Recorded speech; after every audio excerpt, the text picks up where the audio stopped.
There is a sound, not music, not voices, not anything outside.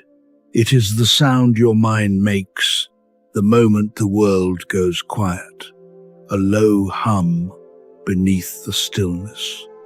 Something that feels less like a noise and more like a presence, waiting, patient, just below the surface.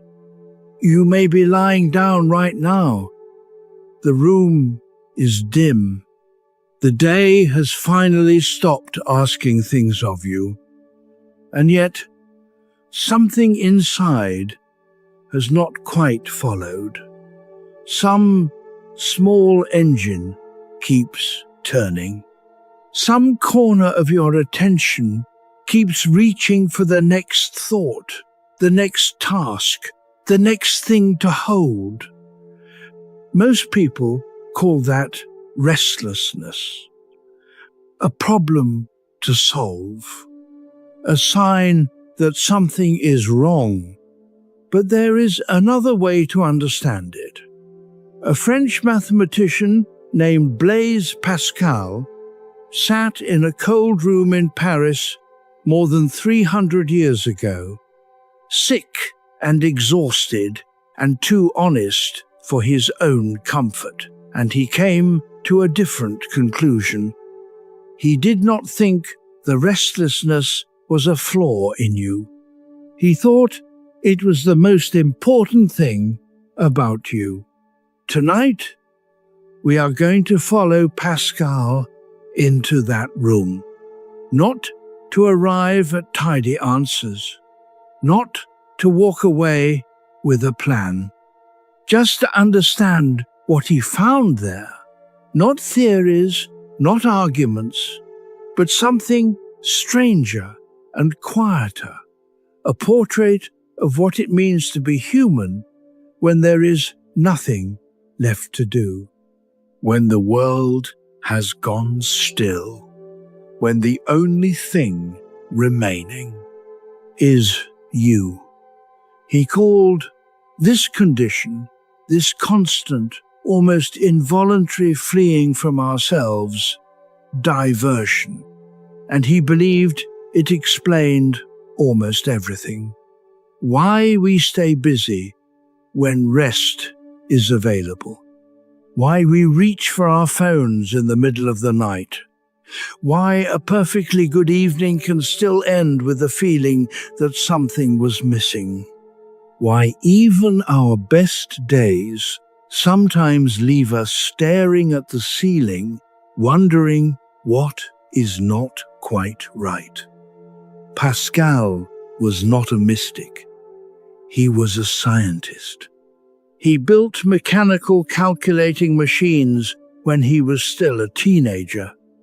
He proved the existence of the vacuum when most of Europe insisted that was impossible. He was precise, skeptical, and deeply impatient with comfortable lies. And yet, at the center of his most important work, a book he never finished, a collection of fragments found scattered in a box after his death, he wrote something that had nothing to do with mathematics. He wrote that all of humanity's problems can be traced to a single source. Not war, not poverty, not injustice. Our inability to sit quietly, alone, in a room. That observation has been traveling through centuries to find you tonight. There is something in the way it lands, not as a clever saying, but as a quiet recognition that tells you Pascal was not speaking about other people. He was speaking about you, about the part of you that fills every silence with sound. That checks the phone not because there is anything to check, but because stillness has become unfamiliar. That keeps some noise running in the background, not for the content, but for the company it provides. This is not a character flaw. This is the oldest human habit there is. Tonight, we are going to understand it, not judge it, not erase it overnight. Just understand it, the way you understand an old habit whose roots you have never quite followed all the way down. There are two kinds of silence. Pascal understood them both, and by the time this night is over, you will know the difference. Let your shoulders drop for a moment. Let your breath settle where it is. We are not in a hurry. The story begins, as so many honest stories do, not with a great discovery or a dramatic event, but with a man sitting in a room, trying to understand why he could not stop moving and finding, in that stillness, the strangest and most human answer. Chapter 2. Diversion begins early. Think of a child who cannot sit still. Not a troubled child, just an ordinary one. The kind who fidgets through dinner, who fills every quiet moment with sound, who cannot pass through a room without touching something. We say they have energy. We say they are curious. We smile and think they just have so much life in them. And that is true. But Pascal would have noticed something else. He would have noticed that even very young children, given a moment of total quiet with nothing to do and no one watching, sometimes look around with an expression that is not contentment.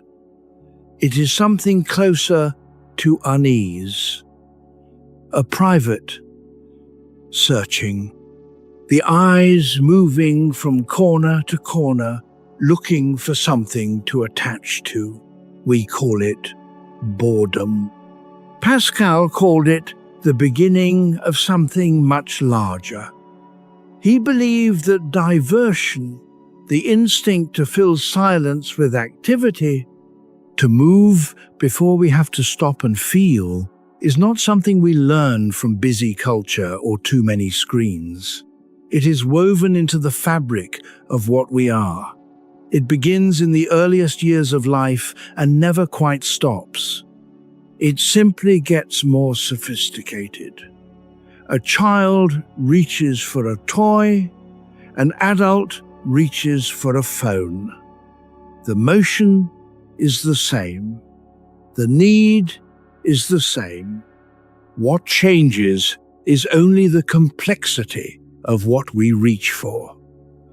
Pascal grew up in a household that hummed with intellectual life. His father educated his son personally, and by his early teens, young Blaise had already worked through complex geometric proofs on his own, using charcoal on tiles, without having read a single book on the subject.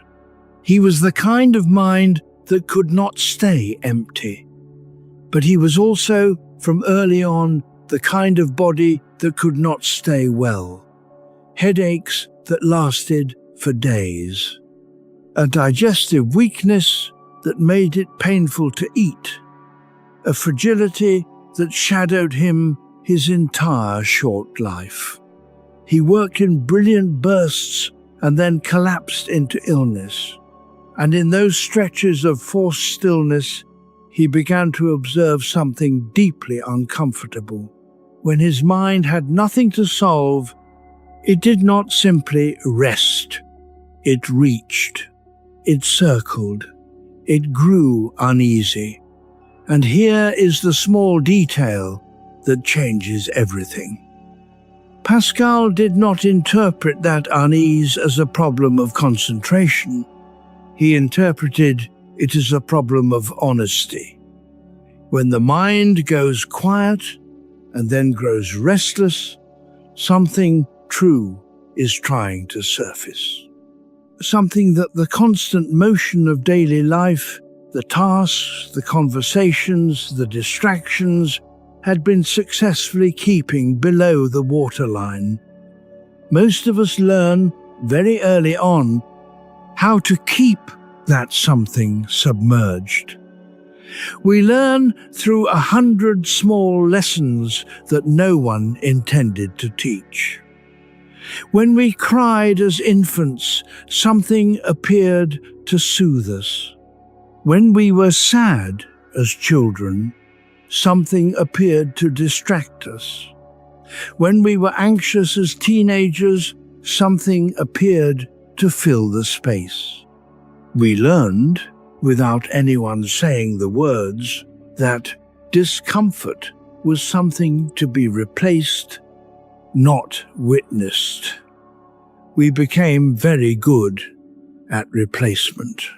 Think of someone you know, or perhaps yourself in a certain season, who filled every moment, from waking to sleeping, a podcast while showering, music in the car, news at lunch, sport in the evening, and then, when the lights went off and the house went quiet, the thoughts arrived that had been waiting all day. That person does not think of themselves as running. They think of themselves as engaged, as productive, as full. Pascal would have recognized them immediately, and he would not have judged them, not at all, because the person who stays busy is doing exactly what humans instinctively do. They are diverting. They are filling the space before the truth can take shape. But what is the truth? That is the question buried deep in Pascal's papers. That is what we are here to find. He wrote something else, something buried deeper in his fragments, a confession that explains why even the wisest, most self-aware people cannot quite stop running. We will reach it, but not yet. For now, let your body settle into what is holding you. Feel the weight along your back, your legs, your hands. You have done enough today. The reaching can rest for a while. The story is still unfolding. Chapter 3. Why silence feels dangerous. Try to imagine this. An afternoon entirely free. No obligations. No one who needs anything. The phone silent, the calendar empty, several hours of nothing required of you. For some people, that sounds like paradise. For many more, it produces a subtle, almost physical discomfort, a low anxiety that is difficult to name, an itch that keeps appearing even though nothing is wrong. Even though by most measures everything is fine, Pascal noticed this. He wrote about it with the precision that still feels unsettling. He observed that people, educated, comfortable, well-fed people, will go to remarkable lengths to avoid being alone with themselves. They will seek entertainment they do not enjoy, just to have something to do. They will start arguments rather than sit in peace. They will invent tasks that do not need doing just to stay in motion, not because they are broken, because silence has become dangerous. And here is why. When we go quiet, things surface. Not always dramatic things, not always the big, unresolved questions of a life. Sometimes it is smaller, a conversation we never finished, a choice we made that we have not examined too carefully, a version of ourselves that we have been too busy to visit. The noise of daily life is partly functional. We genuinely have things to do, but it is also partly protective. The busyness shields us from questions that have no comfortable answers. Questions like, is this the life I actually wanted? Am I becoming who I meant to be? What am I most afraid of? And have I been moving toward it or away? These questions do not arrive when we are busy. They are patient. They wait. They arrive in the quiet. And somewhere along the way, many of us made an unconscious bargain. Stay busy enough, and the questions will not come. Stay entertained enough, and the silence will not have to speak. Pascal understood this bargain. He also understood its cost. Because the questions do not disappear just because we do not sit with them. They do not dissolve into the noise.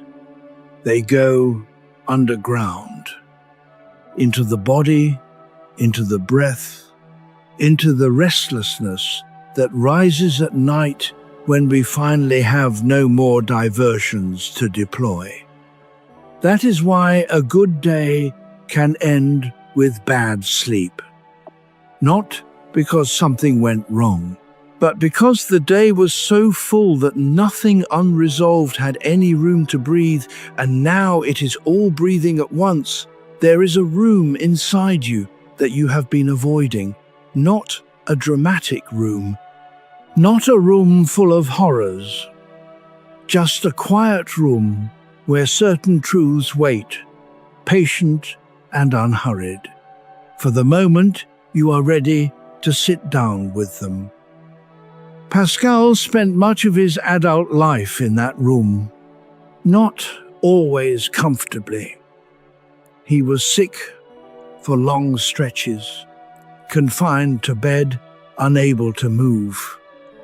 He could not always choose stillness, but he could choose honesty about what he found there. And what he found was not despair. It was recognition. A clear-eyed understanding of the human condition that felt, to him, more honest than any comfort he had been offered. He believed that seeing ourselves clearly, even if what we see is difficult, is a form of dignity that our diversions constantly steal from us. Silence is not dangerous because of what it contains. It is dangerous because of what it reveals. And what it reveals, Pascal insisted, is not your worst self. It is something more surprising. Something both smaller and larger than we usually allow ourselves to be. Let your jaw soften for a moment. Let the next breath arrive on its own. We are in no hurry here. The room we are building toward tonight is not a room of judgment. It is a room of recognition. And in that room, something strange happens. The pressure that sent you running from silence begins to ease. Not because the questions are answered, but because you finally stopped running long enough to notice they were never as frightening as the running itself. That understanding is still a little way ahead, but you are already much closer than you think. Chapter 4: The Restless Heart before Pascal, there was Augustine. More than 1,000 years before Pascal was born, a North African bishop sat in his study in the city of Hippo and wrote one of the most famous sentences in the history of Western thought. He was describing his own spiritual journey, the decades of searching, the running toward pleasure, the running toward ambition, the running toward anything that might fill the ache he had always carried. And then the words arrived, almost too simple to be so true. Our heart is restless until it rests in something beyond itself. Augustine was writing about God. Pascal was writing about something both narrower and wider than that.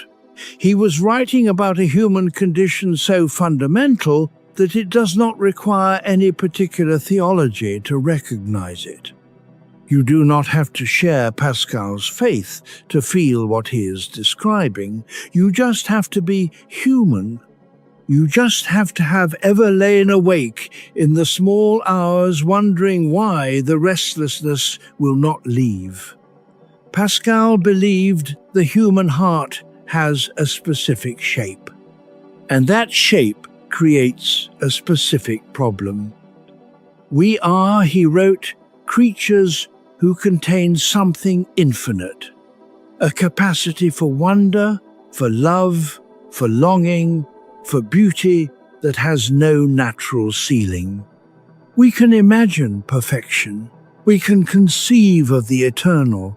We can ask questions so large that no answer has ever been adequate to contain them.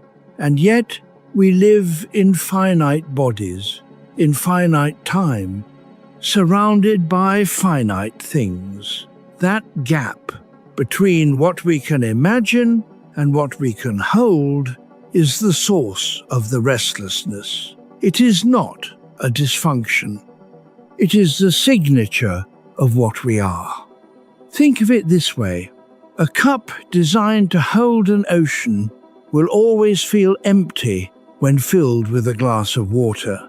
Not because there is something wrong with the cup, because of the scale of what the cup was made for. Pascal believed human beings are that cup, and the diversions we pursue, the entertainment, the status, the accumulating, the scrolling, the constant filling of silence are our attempts to use 1,000 glasses of water to satisfy something that was made for the ocean. They do not fail because we are choosing the wrong diversions. They fail because no finite thing was ever meant to fill this particular space. And here is the quiet detail that changes how this lands. Pascal was not writing this to make us despair. He was writing it to explain something we have all experienced but never quite had the language for. That feeling of having everything and still feeling something missing. That particular loneliness that arrives not in poverty or failure, but precisely in the moments of comfort and success. He was saying, that feeling is not a sign that you are ungrateful. It is not a sign that you are broken. It is a sign that you are human. Specifically human, in a way no other creature is. A dog at rest is simply at rest. It does not lie awake asking what its life means. It does not scroll through memories of the past year, wondering if it spent time well. The restlessness that haunts us is not an animal problem. It is a human one. And Pascal, for all his precision, found something unexpectedly tender in that. He thought the restlessness was our greatness as much as our burden. The sign that we are reaching for something real even when we cannot name it. The sign that we are not satisfied with surfaces. Even when surfaces are all we can see, notice the weight of your body against what is holding you. Let your breath slow, just slightly. The restlessness you feel tonight is not a verdict. It is a signal. And like any signal, it is worth understanding before you try to silence it. That understanding is exactly what we are building. Slowly, without hurry. One idea at a time. Chapter 5. Addiction to distraction. There is a small device most of us carry everywhere. You may have looked at it within the last hour. You may have looked at it in the last 10 minutes.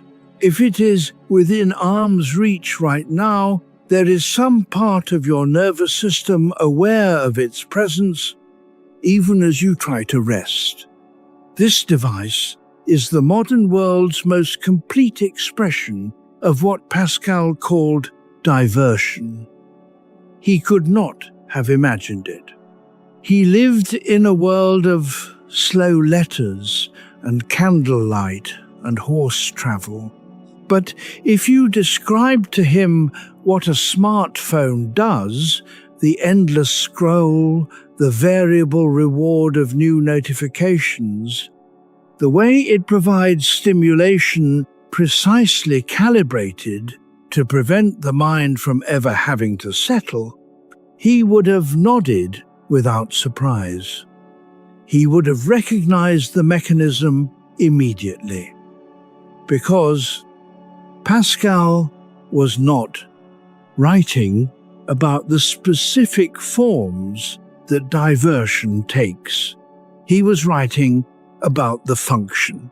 And the function is always the same: to keep the self occupied enough that it does not have to meet itself in the quiet. What neuroscience has confirmed in the last few decades is that the mechanisms Pascal described philosophically are biological realities. The brain releases dopamine, that neurotransmitter associated with anticipation and reward, not just when we receive something pleasurable, but when we expect to. The scroll works not because what we find is always interesting, but because the anticipation of finding something interesting never quite stops. Each refresh is a small gamble. And gamblers, as any behavioral scientist will tell you, are not kept at the table by winning. They are kept by the variable ratio of winning sometimes. Pascal wrote about this without knowing the chemistry. He described the way a man will hunt not for the pleasure of the quarry, but for the pleasure hunting. He noticed that when hunters actually caught what they were chasing, they were often inexplicably disappointed. The mood, the satisfaction, the sense of being fully alive, all of that lived in the pursuit, not the arrival. We recognize this immediately in our own lives. There is a way of finishing the scroll without finding anything satisfying, and then scrolling again to find what the previous scroll missed. There is a way of finishing a television series and feeling vaguely empty, and then searching immediately for the next one. There is a way of reaching the end of a busy week and filling the weekend with plans, so that the quieter question, "What was all that busyness for?" never quite has room to land. And none of this is stupidity. None of it is weakness. It is the mind doing exactly what it was designed to do in an environment that was not designed for minds. Pascal lived before the modern economy discovered that human restlessness could be monetized. Before entertainment became an industry built on the precise calibration of arousal levels. Before every pocket contained a machine that understood distraction better than we did. But the hunger it feeds is the one he described. The hunger to be occupied, to be stimulated, to feel in the noise and motion that something is happening even when nothing meaningful is. Here is what changes when you understand this.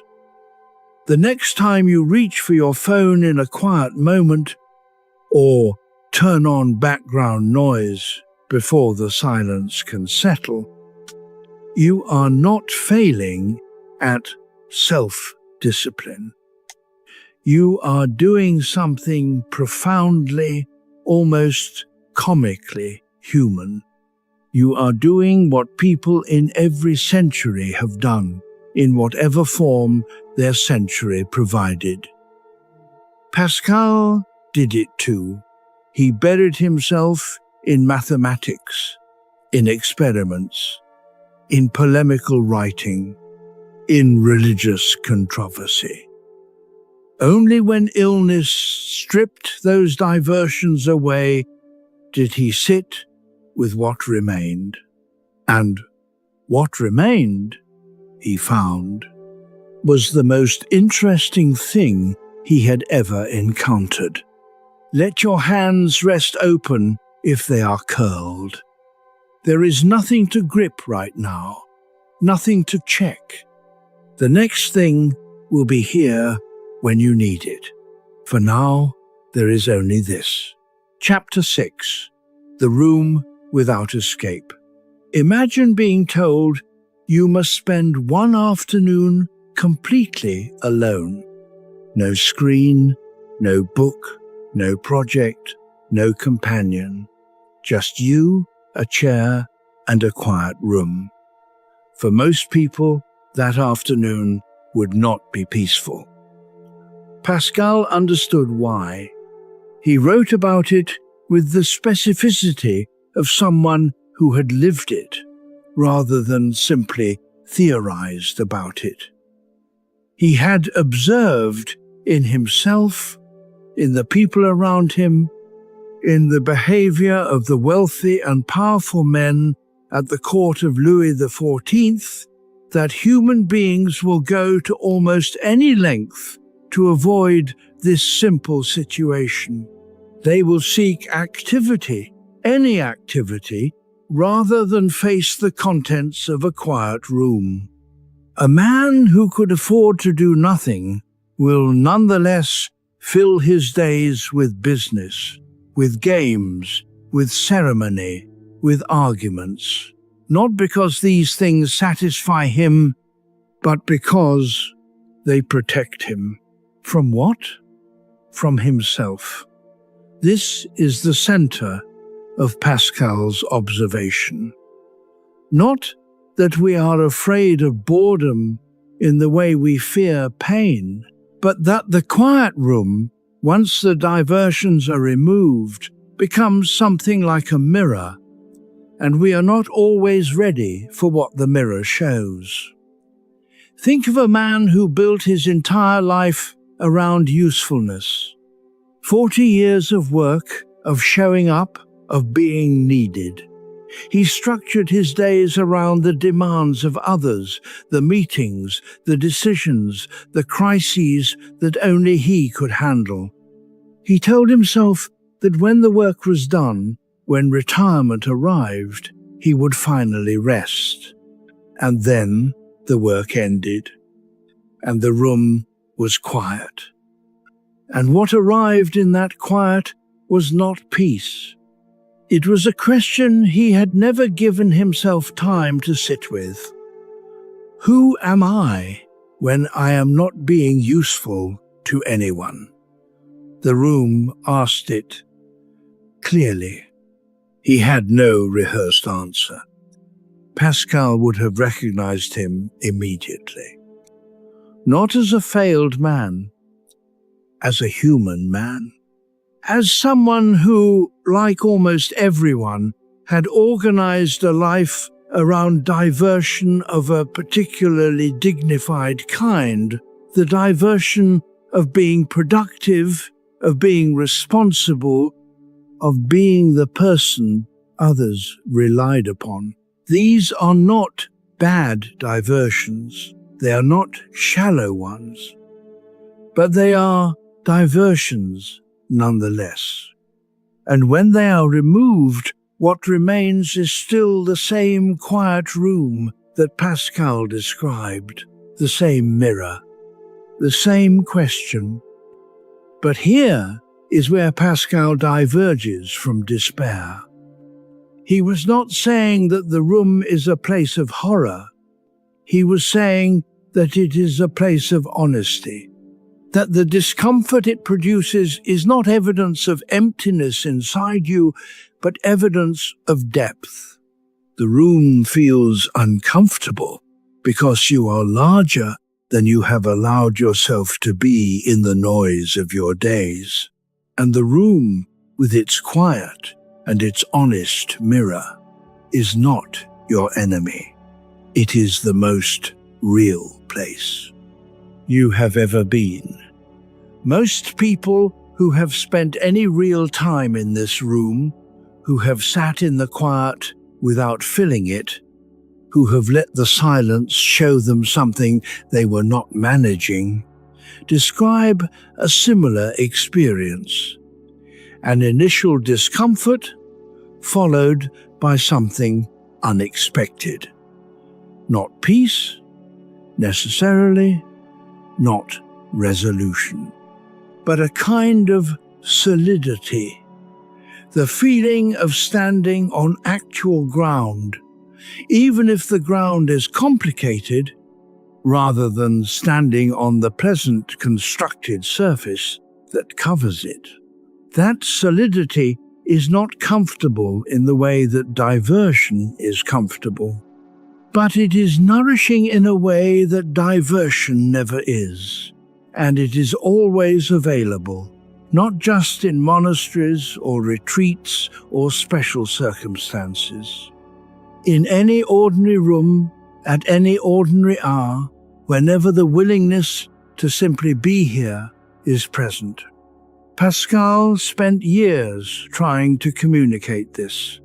He could not make it simple because the human resistance to the quiet room is real, and naming the resistance does not dissolve it.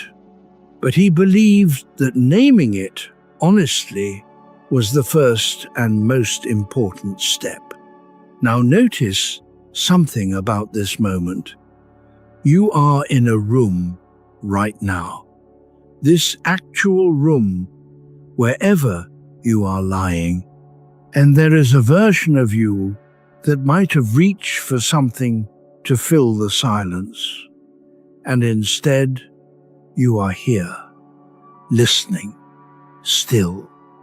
That is not nothing. That is already the beginning of what Pascal spent years trying to find. The room without escape becomes, when we stop running from it, simply a room, with nothing in it but the truth of what you are. And the truth, it turns out, is more bearable than the fleeing. Let your breath settle. Let your body be heavy. The mirror is not unkind. It never was. Chapter 7. Boredom and Human Grandeur. Most of us learned, somewhere in childhood, that boredom was a problem. It meant you had nothing to do, nothing interesting enough to hold you. It was an inconvenience to be solved, a gap in the schedule to be filled. Children who were bored were given things. Adults who were bored were encouraged to find a hobby, start a project, stay engaged. We grew up treating boredom as a kind of poverty, an absence of the good things that should be filling our time. Pascal thought this was exactly backwards. He believed that boredom, real boredom, the unmedicated kind, the kind that arrives in a quiet room with no screen and no distraction, is not a poverty at all. It is a form of perception, a sudden, uncomfortable clarity about what is actually here when the noise is gone, and what is here is significant. He wrote about this in terms that might seem strange at first, but become stranger in the best way the longer you sit with them. He said that boredom reveals two things simultaneously. It reveals our misery, the fact that we are small, mortal, limited creatures who cannot sustain contentment through our own efforts alone. And it also reveals our grandeur, the fact that we are unsatisfied by anything less than the infinite, both at once. A dog does not get bored in the philosophical sense. It may grow restless without exercise or stimulation, but it does not lie in the sun and feel, beneath the warmth, an ache it cannot name. That particular ache, the one that arrives when everything is fine and yet something still feels missing, is distinctly human. And Pascal did not think that was shameful. He thought it was magnificent. Consider what boredom actually is when you examine it closely. It is the mind declaring that the available stimuli are insufficient. It is the self saying, I was made for more than this. Not more entertainment, not more productivity, more depth, more meaning, more reality. Boredom, in Pascal's reading, is the mind recognizing its own scale. A person who is never bored, who can be perfectly satisfied by television and small tasks and surface conversation, is not, in Pascal's view, more fortunate than someone who is restless. They are simply not paying attention to the size of what they contain. The restlessness is the signal. It is uncomfortable, yes. Like a compass in the wrong environment, spinning, unable to settle, it can be disorienting. But the compass is not broken. It is simply in a field where magnetic north is not present. And once you understand that the boredom is not a problem, but a direction, something shifts. You stop trying to escape it. You start trying to understand what it is pointing toward. Kierkegaard, the Danish philosopher who was Pascal's philosophical heir in many ways, wrote about boredom as one of the most revealing experiences available to a human being. He called it the root of all evil, not in a moral sense, but in an existential one. He meant that boredom, genuinely felt rather than immediately escaped, forces a confrontation with the self that most people spend their whole lives successfully avoiding. He thought that was why people were so desperate to fill it, not because they were lazy or ungrateful, because the confrontation was real, because what boredom asked you to face, the fact of your own consciousness, your own mortality, your own freedom, and the weight of it, was not a small thing. But he also believed, as Pascal did, that the person willing to sit with the confrontation found something on the other side of it, not answers. Something quieter and more useful, an honest understanding of where they actually were, of what they actually wanted, of what they had been covering with noise. There is a particular kind of Sunday afternoon that many people know. The plans fell through. The house is quiet. There is nothing urgent. And instead of feeling rested, there is a formless unease, a wish that something were happening, even though nothing needs to happen. In that moment, Pascal would say, "You are close to something important." Not because the emptiness is the answer, but because the emptiness is honest. And honesty, even uncomfortable honesty, is closer to where you actually live than the comfortable noise that usually surrounds it. Let your mind drift toward that honesty now, gently. You do not need to arrive anywhere. You do not need to name what you find. Just notice that the quiet in this moment is not empty. It is full of you. And that is the beginning of what Pascal meant by grandeur. Chapter 8. Wretchedness without illusion. Pascal had a gift for making uncomfortable observations sound like kindness. He wrote about human wretchedness the way a good doctor describes a condition, not to condemn the patient, but to name what is already there. The naming, he believed, was itself a kind of relief, because the unnamed thing is always larger than the named one.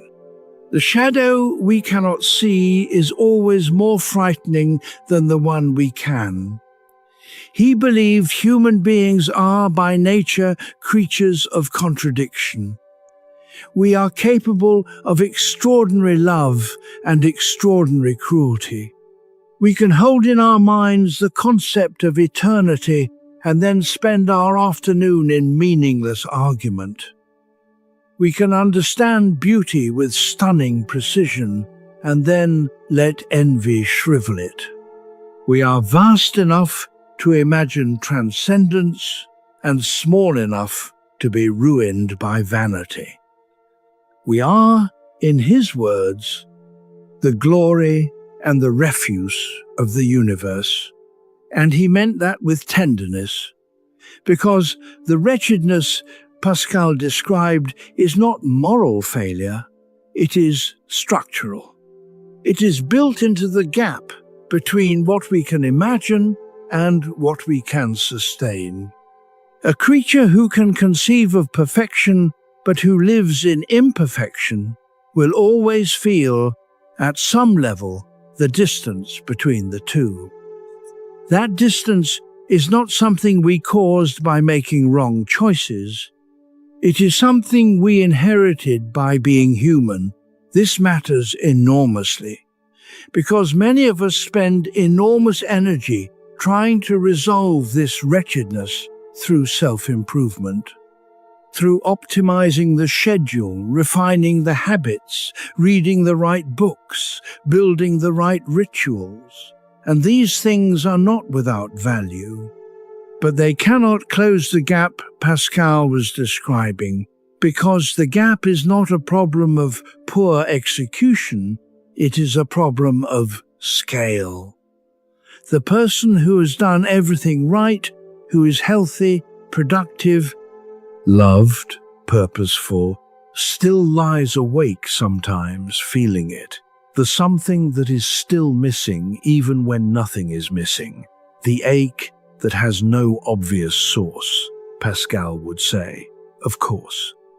Not because you have failed, because you are built this way.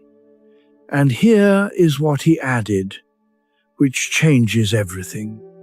He said that the person who can see this, who can name it, who can sit with it without either running from it or being destroyed by it, has arrived at something real, has arrived at a kind of honesty that is, in itself, a form of freedom. Most people move through their lives with a subtle, persistent fear that there is something wrong with them that they have never been able to locate. A formless inadequacy, a sense of not quite measuring up to some standard they cannot name, Pascal would say. That is not inadequacy. That is the human condition, seen clearly. And seeing it clearly is not the same as being defeated by it. The wretched man who knows he is wretched, Pascal wrote, is greater than a king who has no sense of his condition, because the knowledge is itself a kind of elevation. The capacity to see your own smallness is a feature of your largeness. A stone is not wretched. An animal is not wretched. Only a being capable of understanding its own limitations can experience that particular ache. And that same being, in seeing its limitations clearly, demonstrates the very faculty that makes it more than limited. Let your body rest for a moment. Let your breath come slowly. There is nothing in this room that demands you perform contentment. You can simply be here, whatever here is for you tonight, wretched or peaceful or somewhere between. All of it is human. All of it is honest. And honest is closer to peace than comfortable illusion ever was. Pascal knew this. He spent his whole short life learning to know it. Chapter 9. Stillness as inner mirror. When you stop filling the silence, the silence fills with you. Not your best self, carefully curated for the world, not the version of you that performs competence through the working hours or warmth in the evenings. Just you, unedited, unhurried. The actual texture of what you have been thinking and feeling and carrying underneath all the activity. This is what Pascal found in the quiet, and this is why he believed the quiet was more valuable than anything that filled it. He was not a naturally still person. By all accounts, his mind moved at a speed that exhausted the people around him. He jumped between mathematics and theology and social satire and physics and moral philosophy, not because he lacked depth, but because he had too much of it to contain in any single container. He was the kind of thinker who would have thrived in an era of hyperlinks. And yet he kept returning to the question of stillness. Not because it was comfortable for him, because it was honest. He observed something about what happens when a person genuinely stops. The first thing that arrives is often restlessness. The mind reaches for the next task, the next thought, the next stimulation. This is the moment most people fill with whatever is available. The phone, the television, the internal rehearsal of tomorrow's conversations. But if you stay, if you do not reach. The second thing that arrives is something that looks like sadness, but is not quite sadness. It is closer to honesty. A kind of weight that has been present all along, but that the motion of the day has been distributing across enough activity that no single moment had to hold it. In stillness, it gathers. And this gathering, which many people mistake for depression or anxiety, is actually the beginning of something important. It is the self beginning to tell itself the truth about what it is tired of, about what it has been missing, about what it has been pretending does not matter. The inner mirror is not flattering, but mirrors do not flatter. That is what makes them useful. There is a difference between sitting in the quiet and being lectured by it. Pascal was clear about this. The stillness is not trying to condemn you. It is not producing a verdict. It is simply showing you what is actually there in the way a mirror shows your face, without commentary, without interpretation, without judgment. What you do with what you see is your own business, but you cannot do anything meaningful with what you refuse to see. This is the radical honesty at the center of Pascal's philosophy. Not the cheerful honesty of self-help, which tends to find something affirming in every reflection. The harder honesty of a person who has been sick enough and still enough and close enough to his own mortality to stop pretending. He was 31 years old when he had what he called his night of fire, a November evening in 1654. He was in his room and something happened. He described it as an experience of absolute presence, of certainty, of something beyond argument. He sewed a record of it into the lining of his coat and kept it there until his death 8 years later. He changed after that night. Not in a way that erased the restlessness, but in a way that changed his relationship to it.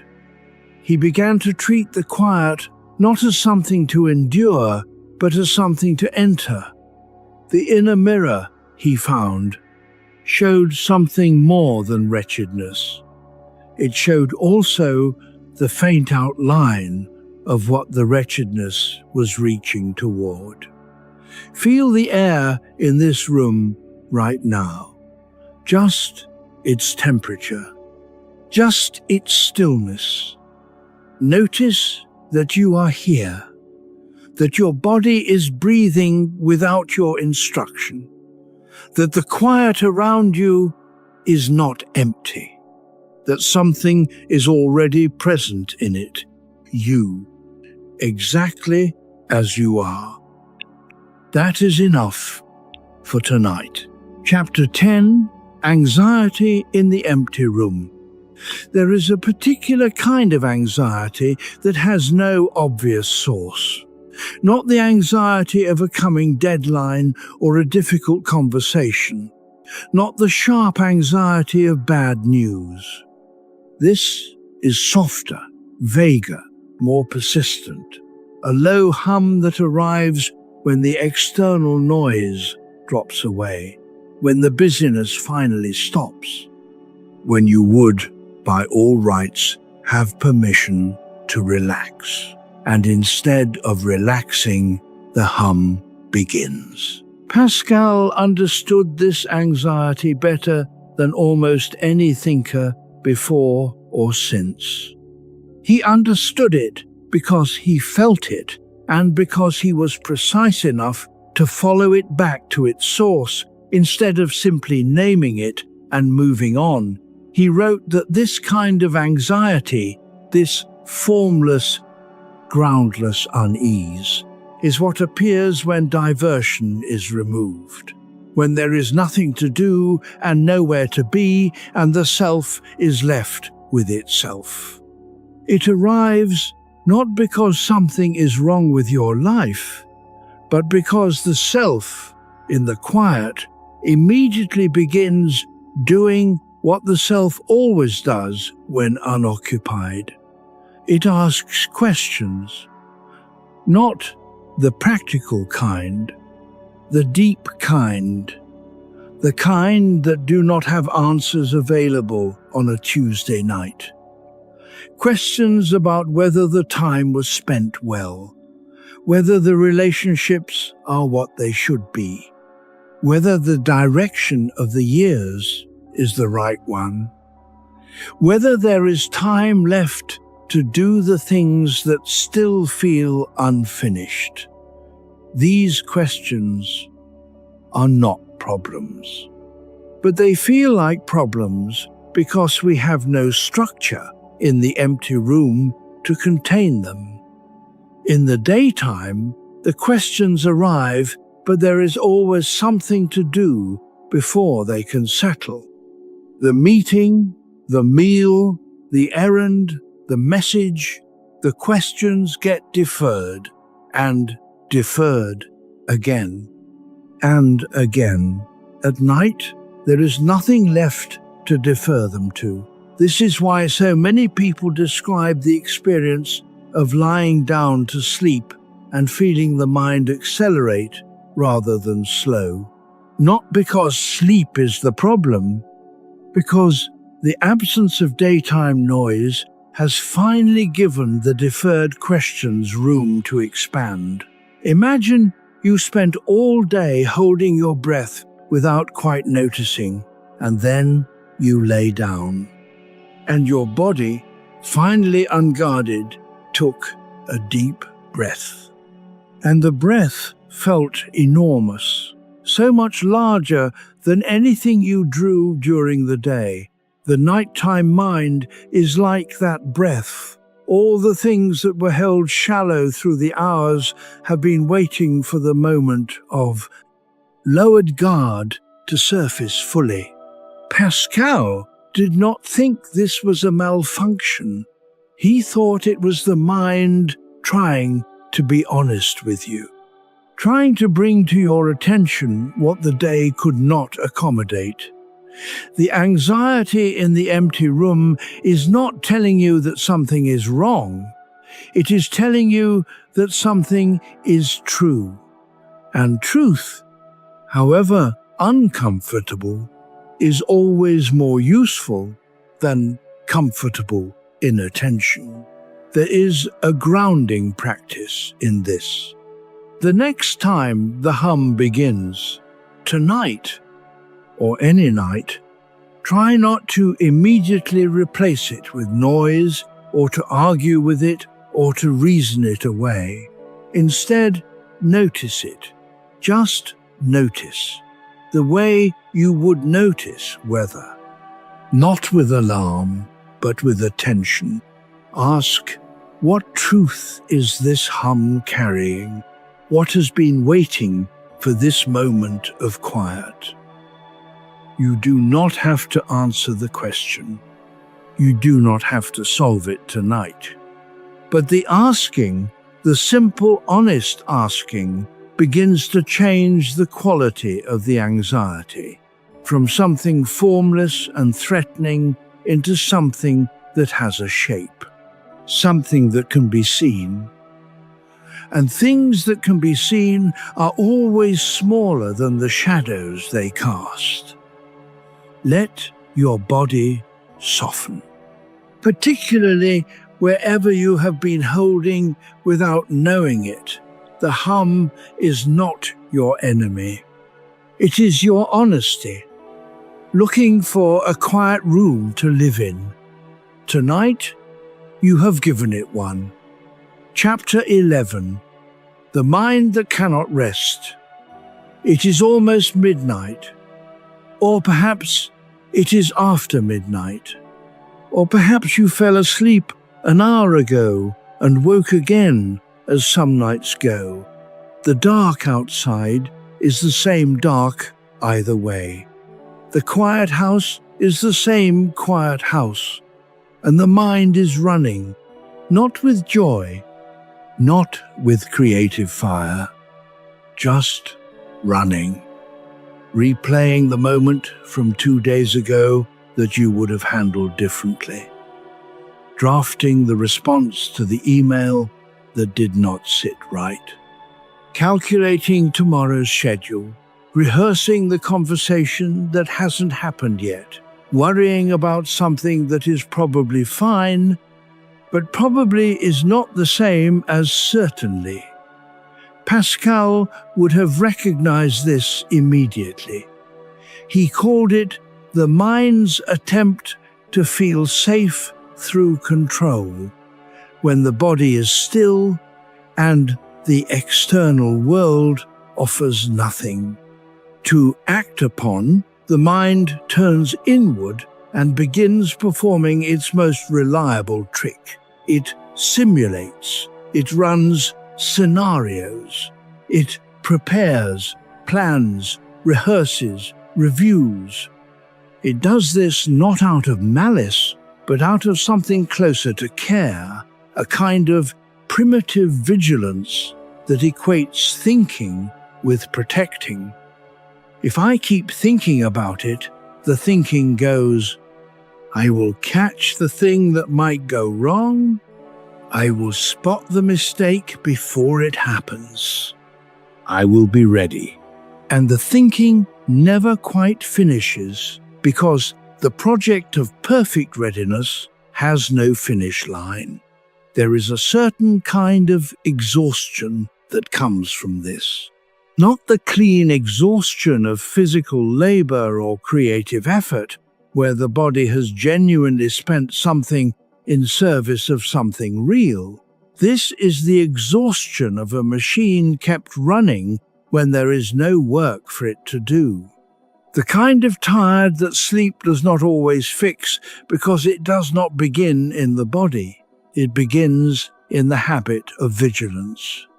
In the deep-rooted belief that the mind must always be doing something, Pascal observed that kings kept entertainers, jesters, musicians, hunts, ceremonies, not primarily for pleasure, but for a specific protection. The king who was left alone with his thoughts, without distraction, without the constant provision of sensation, would quickly arrive at questions his power could not answer. Questions about mortality, about the thinness of the crown's meaning, about whether any of it was worth the effort of maintaining. And so the entertainers were not luxuries. They were necessities. They kept the question from arriving. Most of us are our own entertainers now. We provide ourselves with enough mental content, enough plans and worries and rehearsals and reviews that the deeper question stays just below the surface. And the mind that cannot rest at night is not failing at rest. It is entertaining itself against the question it most dreads. What is the question that changes from person to person? For some, it is about purpose. For some, it is about relationships that have drifted without resolution. For some, it is about the weight of years and whether they have been spent in a direction that still feels true. For some, it is simpler and more immediate, a fear that they have let someone down, a grief they have been carrying without calling it that, a longing for something they cannot name. The mind that cannot rest is not broken, it is honest. Let your breath slow now. Not because the questions are answered, but because you know they are there. And knowing is different from the not knowing that keeps the mind running. The thinking reed rests sometimes, not because the thinking stops, but because it is finally allowed to be what it is, the mind of a living creature doing its imperfect best in the quiet dark. You do not have to solve anything tonight. You are allowed to simply be here. Chapter 12, Overthinking and the Abyss. Pascal had a word for the space inside us that no amount of thinking can fill. He called it the infinite, not as a spiritual abstraction, but as a lived reality. He wrote that humans carry within them an awareness of two abysses, one above and one below. The infinite greatness of the cosmos, which makes us feel small, and the infinite smallness of the atom, which makes the cosmos feel vast. And between those two infinities, he wrote, the human being stands, this strange, brief, conscious creature, aware of both without belonging to either. He did not find this terrifying. He found it defining. Because the awareness of the infinite is not nothing. It is a faculty, a capacity for scale that no other creature seems to possess in quite the same way. When you lie awake, turning a worry over and over, unable to arrive at any resolution, you are not merely anxious. You are bumping against this faculty. The thinking that cannot stop is the thinking that can conceive of a resolution that does not exist in finite terms. You are not overthinking, you are under-situated. The mind is operating in infinite space, without a finite container to rest in. And the modern world, for all its intelligence, is not very good at providing that container. Therapeutic models teach us to challenge the thought, to question the evidence, to rate the probability of the feared outcome. These are useful tools, and genuinely so, but they work at the level of the thought itself. They negotiate with the mind in the mind's own currency. Pascal would say, sometimes the mind cannot be reasoned out of its abyss because the abyss is real. The awareness of mortality is real. The uncertainty of the future is real. The fact that relationships can end and health can fail and time is not unlimited, these are not cognitive distortions to be corrected. They are accurate perceptions. And the mind that keeps returning to them is not malfunctioning. It is being honest. Psychologist Irvin Yalom spent decades working with people facing their own mortality and wrote about something he observed consistently. He found that genuine confrontation with finitude, not the abstract kind, but the real, felt kind, often produced not greater anxiety but less, as though the mind, having finally looked directly at the thing it feared, found it smaller than the looking away had made it. Pascal understood this intuitively. He believed that the person who can sit with the abyss, who can face the infinity above and below without either collapsing or reaching for a diversion, has achieved something real, not peace in the comfortable sense, but a kind of fearlessness born not from confidence but from acquaintance. You are not afraid of the dark when you know what the dark contains. There is something you may have been overthinking for a long time. Some version of the same worry that keeps returning. Some question that loops back regardless of how many times you have addressed it. Pascal would say, it is looping not because you have not thought about it enough, but because you have been thinking about it in the wrong kind of space. The finite mind cannot resolve an infinite question. It can only learn to hold the question differently, not as a problem to solve, as a reality to live with. And living with it simply, honestly, without the drama of resolution, is its own form of rest. Let the question be present tonight. Do not answer it. Do not escape it. Just let it be in the room with you. The abyss is not empty. You are in it, and you are still here. Chapter 13. The Theatre of Vanity. There is a performance most of us give without ever deciding to. It begins early, before we have words for it. The smile that appears because someone is watching. The posture that changes when we enter a room. The version of the story we tell depending on who is listening. The careful calibration of how much to reveal, to whom, and in what order. We do not think of this as performance. We think of it as social intelligence, as appropriate self-presentation, as being functional in a world that requires certain masks for certain occasions. Pascal thought something different.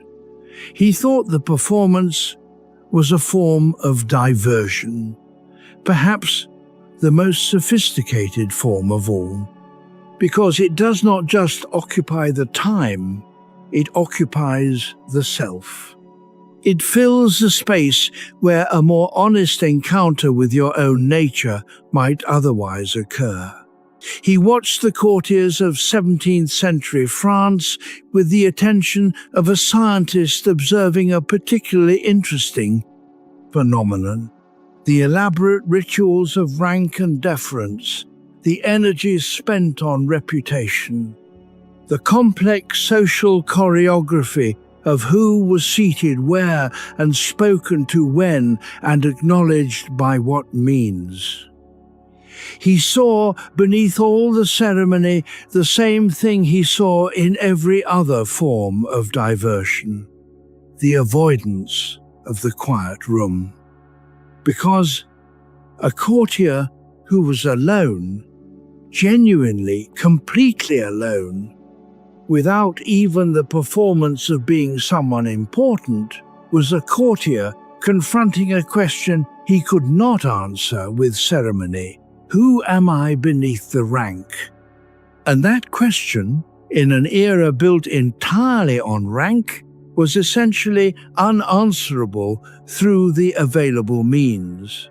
We do not have courtiers in most of our lives, but we have something remarkably similar. The professional identity, the social media presence, the community status, the reputation for competence or humor or reliability or success that we maintain through 1,000 small daily calibrations. None of this is dishonest exactly, but all of it is partial. All of it is a selection from the full picture of what we actually are. And here is the small truth that costs something to admit. The energy we spend maintaining those selections is enormous. More enormous often than we allow ourselves to recognize. The constant low-level monitoring of how we are being perceived. The retrospective review of what we said and whether it landed well. The preemptive management of how tomorrow's interaction will go. This is the theatre of vanity. Not in the simple sense of caring too much about appearance, in the deeper sense that Pascal meant. The theatre that keeps us so occupied with the performance of being someone that we never quite have time to be that someone. The person behind the performance is not inferior to the performance. Usually, they are more interesting, more honest, more real, but the performance, once established, takes on a life of its own. It requires maintenance, it requires audience, and it provides, in the currency of social recognition, a kind of temporary answer to the deeper question of worth. Not a satisfying answer, but a distracting one. There is a particular exhaustion that comes from a life organized primarily around performance. Not the exhaustion of hard work. Hard work exhausts the body and leaves the mind clear. This is something else. The exhaustion of the person who has spent so long presenting the right version of themselves that they can no longer quite find the version that came before the right one. Who has maintained the performance through so many contexts and years that the performance has become their primary relationship with themselves. Some people arrive at midlife with this exhaustion and do not know how to name it. They have been successful by most measures. They have the reputation they worked for, the competence they built, the recognition they earned. And yet something is tired in a way that accomplishment cannot address. Pascal would have known immediately what was tired, not the self, the performance of the self, the part that was never the real thing. And the real thing, quieter, slower, less certain of its lines, has been waiting patiently behind the curtain. It is waiting in this room. Let your face relax now. The muscles around the eyes, the jaw. There is no one watching in this room. And in that absence of watching, something can be here that cannot be when you are performing. Just you, unobserved. Without the calibration, without the selection. Just this. It is smaller than the performance in some ways, and enormously larger in others. Chapter 14. Why we need applause. There is a hunger most of us never fully admit to. Not for food or comfort or security. Those hungers are socially acceptable.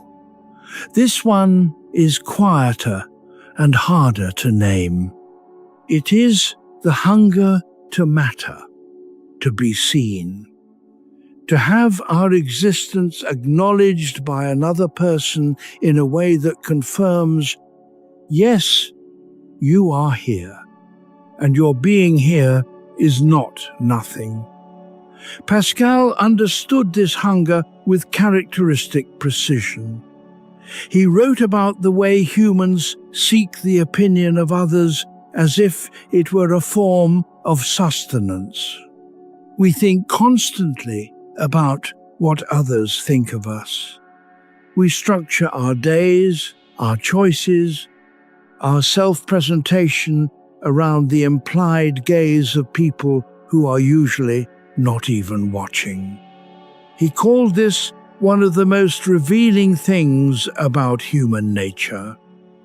Not revealing in a shameful way, revealing in the sense of showing us something true about our construction. Because the hunger for recognition is not, at its root, vanity. It is loneliness. The self that has not been seen by another self is not fully real to itself.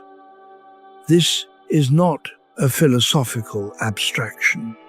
It is something every person who has ever moved through an extended stretch without genuine connection has felt. The way the days begin to blur, the way your own thoughts become harder to trust. The way you begin to wonder, in the absence of reflection, whether anything you feel or do actually counts. We are social creatures who need the mirror of another person to stay oriented.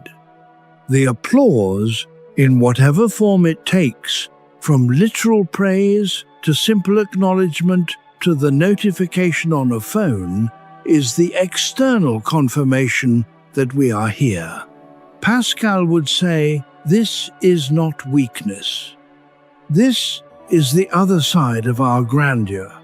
The creature who needs to be seen is the creature capable of genuinely seeing. The capacity for recognition runs in both directions. And a person who is entirely indifferent to the opinion of others is not liberated. They have simply withdrawn from the most specifically human of encounters.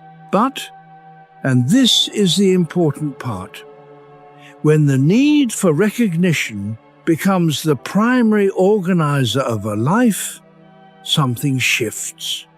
The self begins to live outside itself, in the eyes of others, in the reaction of the crowd, in the metrics of approval. And the self that lives outside itself has no interior to return to when the crowd is gone. This is the problem Pascal saw in the courts and salons of his era. Men of genuine intelligence and capacity who had so thoroughly organized themselves around the opinion of others that they could not sit quietly with themselves for an afternoon. The applause had become the only silence they could stand. And when the applause stopped, when the day ended and the performance was over and the empty room arrived, they reached desperately for more diversion, more entertainment, more activity, more anything except the quiet in which they would have to be simply themselves. Modern psychology has confirmed something in the vicinity of what Pascal intuited. Researchers who study intrinsic versus extrinsic motivation have found consistently that people whose sense of worth is organized primarily around external feedback, around approval and recognition and the opinions of others, experience a particular kind of fragility. Not weakness of character, but fragility of foundation. Because external foundations shift. The approval that arrives today does not guarantee tomorrow's approval. And a self that lives in the gaps between others' recognition spends an enormous amount of energy in a kind of permanent audition. The applause is not the problem. We all need it sometimes. It becomes the problem only when we cannot rest without it. And rest, genuine rest, the kind that Pascal spent his life trying to understand, requires exactly that. The ability to be here, in the quiet room, without the confirmation of anyone's watching, to be here and to be enough, just as you are. In this room, tonight, Chapter 15, Solitude and Self-Recognition. There is a difference between being alone and being in solitude. Many people spend enormous amounts of time alone without ever arriving at solitude. They sit by themselves and scroll through other people's lives. They drive in silence but fill the silence with voices from a speaker. They eat alone but with a screen for company. They are physically alone but not really alone. They have imported the world into the room and kept it buzzing around them like furniture. Solitude is something different. Solitude is the willingness to be present in the quiet without filling it. To sit with your own company, the actual texture of your own thoughts, your own breath, your own awareness, without immediately reaching for something to add.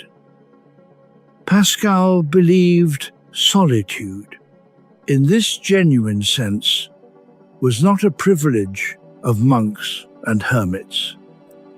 It was a necessity for anyone who wanted to understand what they actually were, not what they were performing, not what they were achieving, not what others had decided about them, what they actually were. He had observed in the trajectory of his own life that the periods of forced stillness, the stretches of illness when he could not work, could not engage, could only lie in a quiet room and be present with himself, were the periods of his most important understanding. Not his most brilliant mathematics, not his most devastating polemics, his most honest understanding. Something is different about a person who has sat with themselves long enough to stop performing, even for their own internal audience. The self has an internal audience too, a version of ourselves we put on for our own observation, the narrative of who we are and what we have been and what our choices have meant. This internal performance is often the most demanding one because the internal audience knows the parts we left out of the public version. Genuine solitude eventually strips that too. It is not comfortable.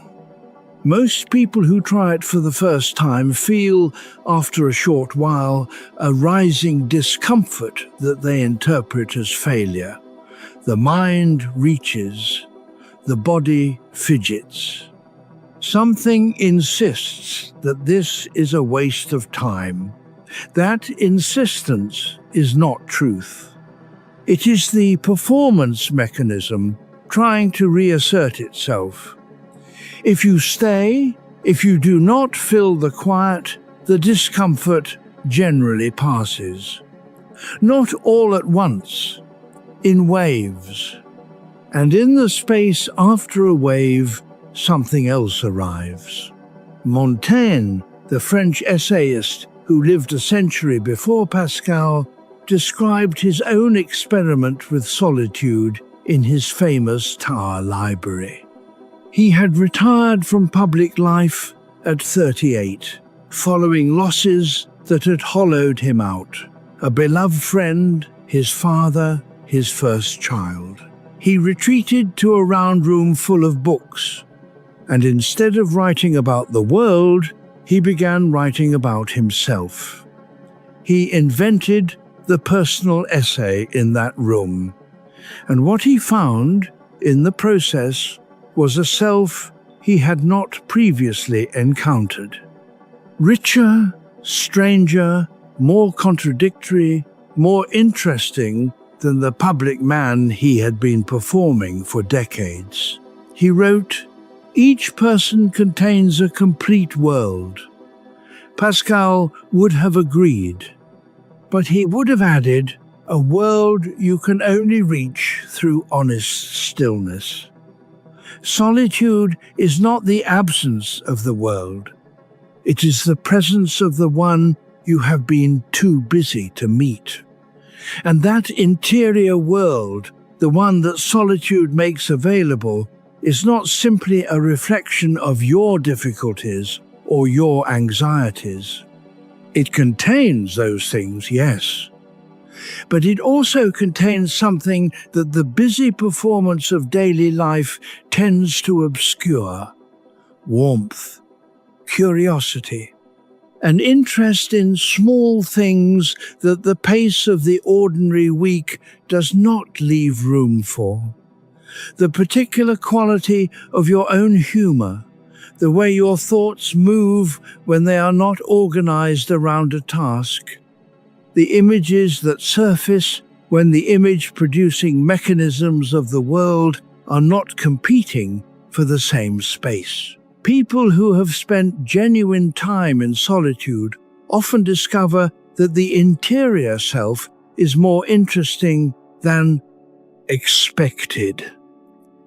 Not more virtuous, not more enlightened, just more themselves, in the fullest, least edited sense, more capable of being moved by ordinary things, more honest about what they actually feel versus what they have agreed to feel. Montaigne, writing in his tower, described discovering things about himself that decades of public life had successfully hidden. Not shameful things, just real ones. Preferences he had never acknowledged, fears he had never named. A capacity for wonder that the efficient person he performed at work had no use for. He wrote, "Each person contains a complete world." Pascal would have agreed. But he would have added, "A world you can only reach through honest stillness." Let your awareness settle inward for a moment, not to examine, not to evaluate, just to be present with whatever is actually here. The breath, the weight of the body. The quality of your thoughts at this hour, that is the world Pascal was talking about. It has been waiting. Chapter 16. Silence before the self. You may remember the two kinds of silence mentioned at the senf, beginning of tonight. One we run from, one we have forgotten how to find. We have spent some time now with the first kind, the silence that makes us uncomfortable. The silence that sends us reaching for our phones and filling our evenings and keeping some noise running in the background. The silence that reveals things we would rather not see. Now we can begin to talk about the second kind. Pascal described it not as the absence of sound, but as the presence of something. A quality of attention that is, in his words, closer to truth than any noise can be. Not the silence of emptiness, but the silence that is full of what is real. He arrived at this second kind of silence through the first, not around it. That is the path he described, and it is the same path available to any of us. It tends to arrive quietly, without announcement. It is not the product of effort. In fact, effort tends to prevent it. It is more like what happens when you stop rowing and the boat continues moving on its own momentum. A carryover from the willingness to be still, arriving after the willingness rather than within it. People who have experienced it describe something similar, a settling, not of the world around them. The world stays exactly as it was, a settling of the relationship between themselves and the world, a small but real shift from being inside the noise to being aware of the noise, from being the restlessness to simply noticing the restlessness. That shift is the second silence. It does not last long. At first, the noise reasserts itself. The management and the calibration and the reaching resume their authority. But the shift has happened.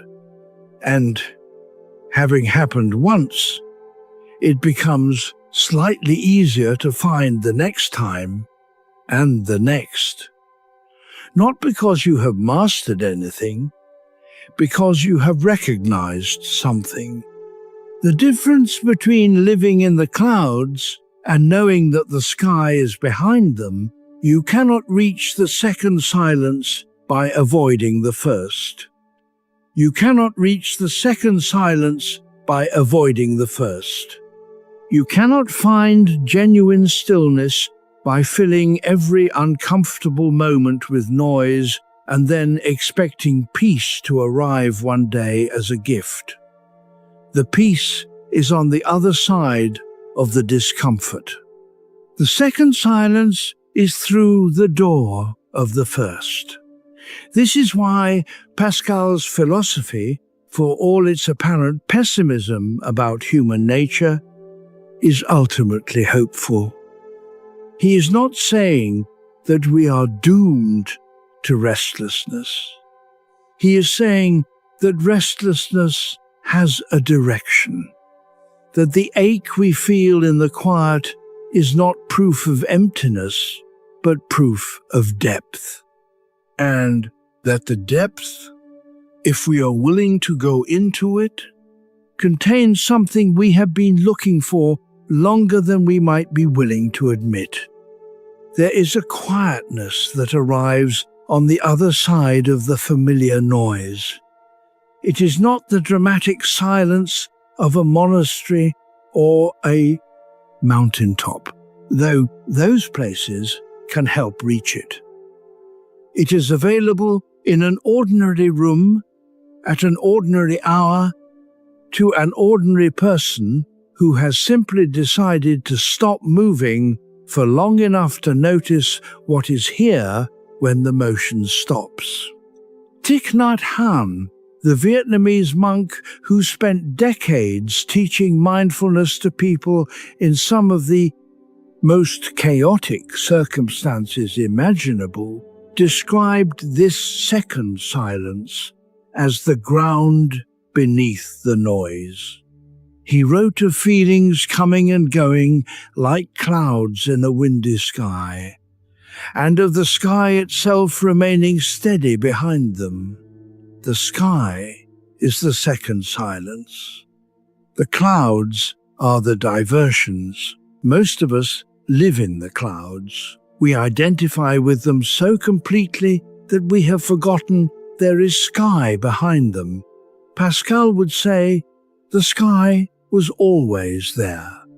You were just too busy looking at the clouds. And the sky, the second silence, the quiet that is not empty but full, is where something honest lives. Something that cannot be distracted or performed or optimized. Just the self, before it became a project, before it became a reputation, before it became a schedule. The self in the silence before the self. Notice this moment. Not what you should be doing, not what you meant to do earlier, not what tomorrow requires. Just this moment, this room, this breath. This is the second silence. You have already arrived. Chapter 17, The Body Craves Motion. The restlessness Pascal described is not only in the mind, it lives in the body too. In the hands that reach for something to hold. In the legs that bounce slightly under the desk during long meetings. In the eyes that scan the room when the conversation goes quiet. In the shallow breath that never quite finishes its cycle. We tend to think of the philosopher's problem, the restlessness, the diversion, the flight from silence, as a mental phenomenon. But the body is not separate from the mind in this. The body learned the same habits of avoidance, and it practices them independently, often before the mind is even aware of what is happening. Bessel van der Kolk, the psychiatrist and trauma researcher, spent decades documenting something that Pascal intuited with his characteristic honesty, that the body keeps its own record, not just of trauma and crisis, but of habitual states, of patterns repeated across thousands of ordinary days, of the chronic low-level vigilance that becomes the body's default setting when stillness has long been associated with discomfort. The body that has learned to stay in motion does not stop moving simply because the person decides to rest. It has been trained. Its chemistry has been shaped by years of the association. Movement equals safety. Stillness equals the uncomfortable thing. This is why, when you lie down to sleep, you may feel the body resist. Not because it is not physically tired, often it is exhausted, but because the nervous system has not received the signal that stillness is safe. The signal it has been receiving for years is the opposite. There is nothing simple about retraining this, but there is something useful in simply naming it. Because what is named is no longer entirely mysterious, and what is no longer mysterious is no longer entirely threatening. Pascal did not have the vocabulary of neuroscience, but he understood from the inside what it felt like to have a body that would not cooperate with stillness. He was in pain for much of his adult life. His body was frequently working against him, and in those stretches of enforced rest, he discovered something that van der Kolk's research would later support from a very different angle. The body can learn a new relationship with stillness, but it requires time and gentleness, not force. You cannot fight your way into relaxation. The effort of fighting is itself a form of motion, which activates the exact mechanism you are trying to quiet. What works is something closer to permission. There is a version of this that some people recognize from the end of a very long day. Not the usual kind of tired, where the body aches from physical effort. This is the tired that arrives after years of vigilance. A deeper kind, the kind where the body finally, quietly stops pretending it is fine. It often happens unexpectedly. Not when you plan for it, but when you are somewhere quiet and something lowers without your instruction. The shoulders descend. The breath becomes fuller without any decision to make it so. And for a moment, a few minutes, sometimes more, the vigilance lifts. The body, in that moment, is not simply resting. It is remembering something it knew before the years of constant readiness taught it to forget. That rest is a biological fact, not a character achievement. The body was built for it. It returns to it given the chance, given the signal that the chance is actually here. That signal is not complicated. It is exactly what this hour is. The voice, the quiet, the absence of anything that requires a response.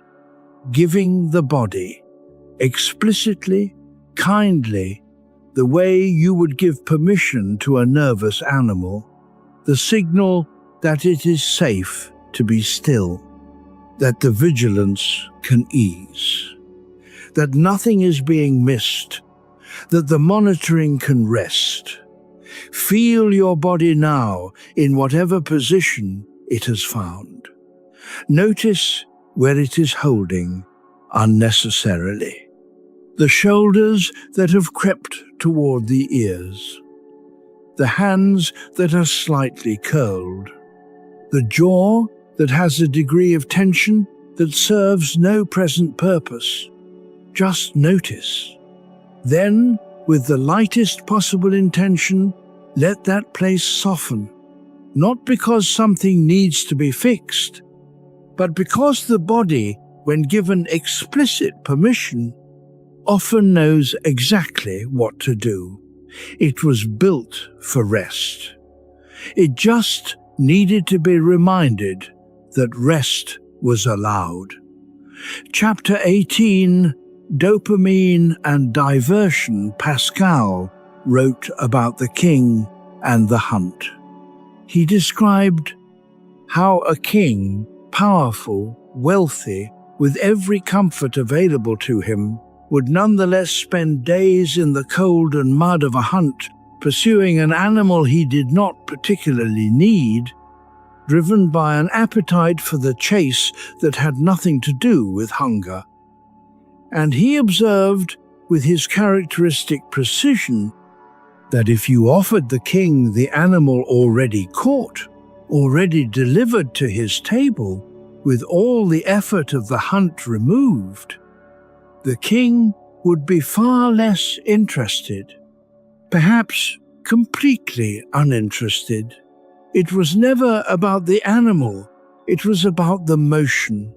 3 centuries later, behavioral neuroscience arrived at almost exactly the same conclusion through a different door.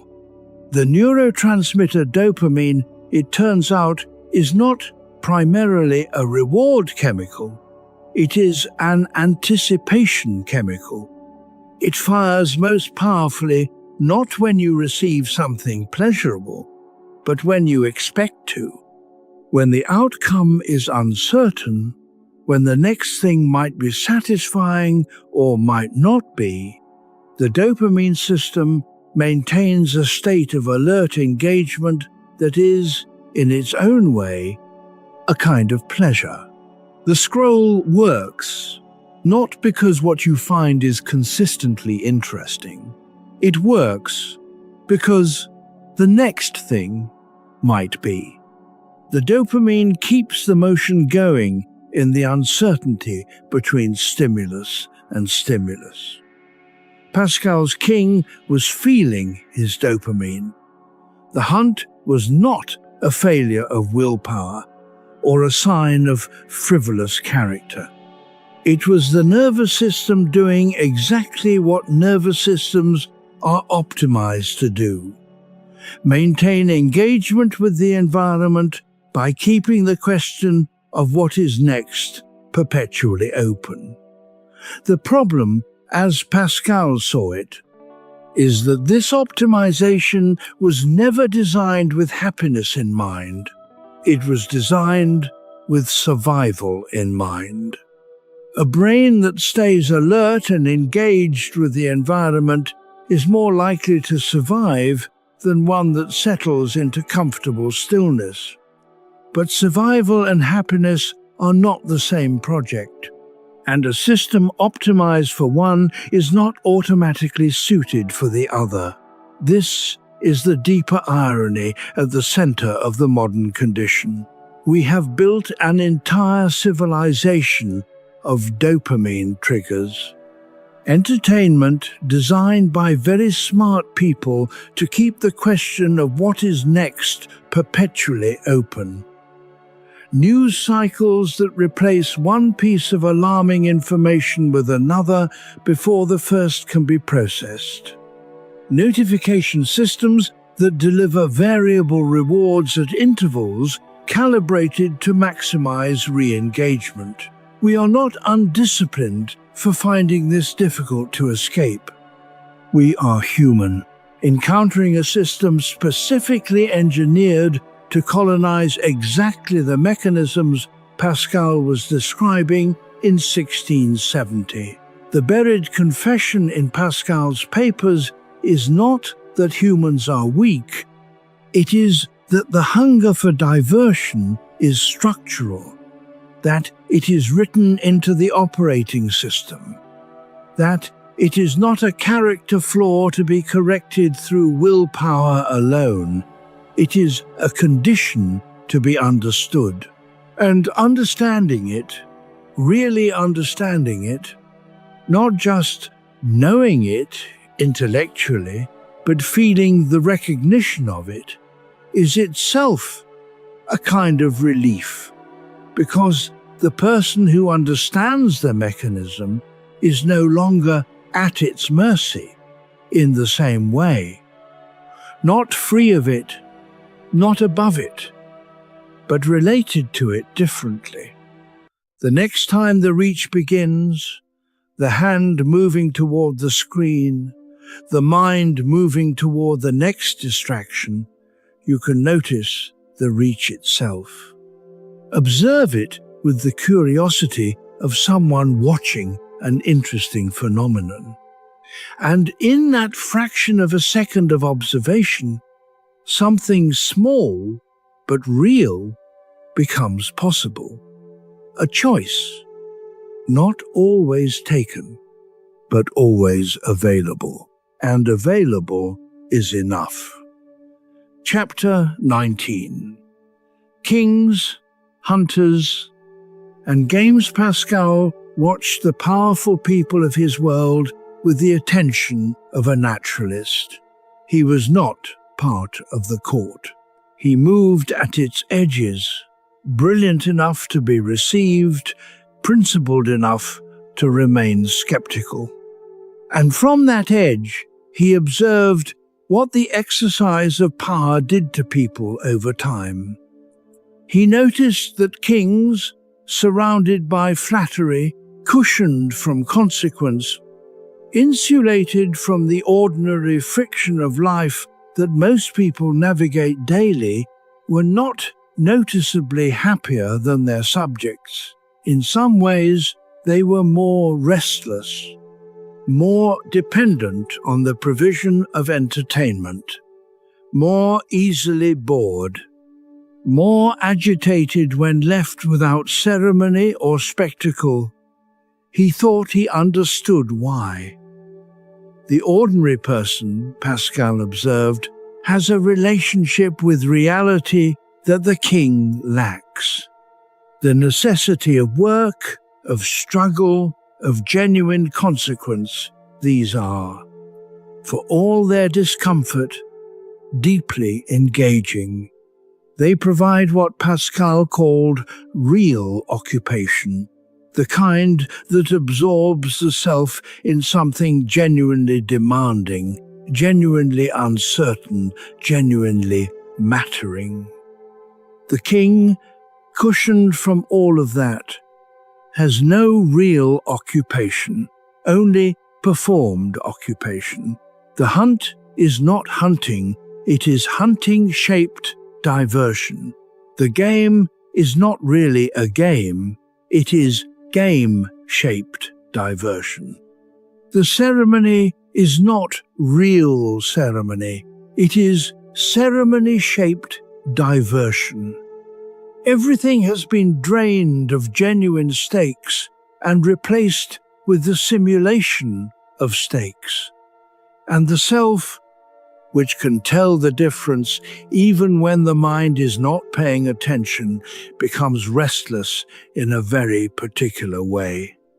The way a person becomes restless in a conversation that has the appearance of depth but no actual depth, a formless dissatisfaction that they cannot locate but cannot escape.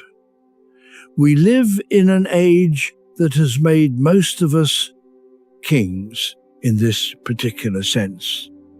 not in wealth or power, but in our relationship to simulation.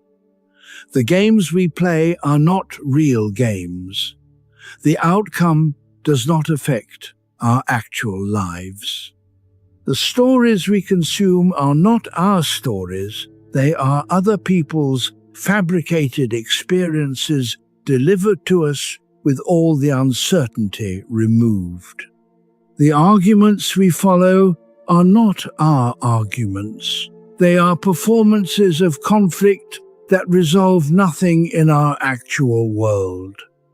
We consume diversion at a scale that would have astonished Pascal, and we are restless in exactly the way he predicted.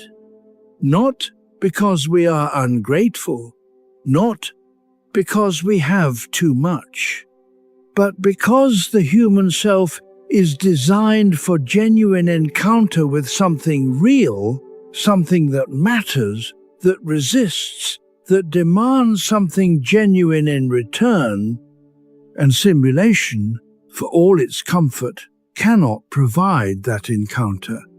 It can only postpone the encounter while maintaining the nervous system in a permanent, low-grade state of almost satisfied, almost engaged, almost at rest, never quite. There is a specific relief that comes from genuine occupation, from being fully absorbed in something real, a conversation that requires your actual attention, a problem that requires your actual thinking, a relationship that requires your actual presence. The relief is not just pleasure. It is the relief of the self meeting itself in genuine circumstances. This is why so many people report that their busiest, most genuinely demanding periods are not their unhappiest. The self, met with real stakes, stops needing diversion. It is already fully present. The trouble comes in the aftermath, when the genuine occupation ends. When the stakes are met, and the crisis has passed, and the ordinary day returns, and the quiet room is there again, waiting, with the same patience it always had. Let your breath be easy now. There is nothing to perform in this room tonight. Nothing to simulate.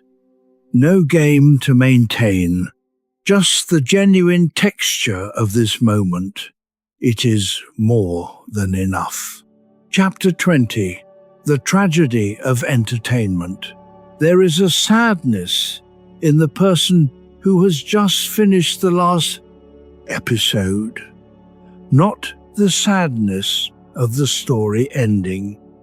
The characters' stories will be fine. They were always fictional, and fictional things do not suffer. The sadness is something else. It is the sadness of the evening, now needing to be something without a purpose. The ending of the show is the ending of the provided direction. And without the direction, the question returns, what now? Pascal would not have been surprised. He wrote about entertainment with a kind of compassion that his critics sometimes missed, reading him as a Puritan demanding that people give up pleasure. He was not demanding that. He was observing something about what entertainment actually does and does not provide. Entertainment occupies. That is its gift.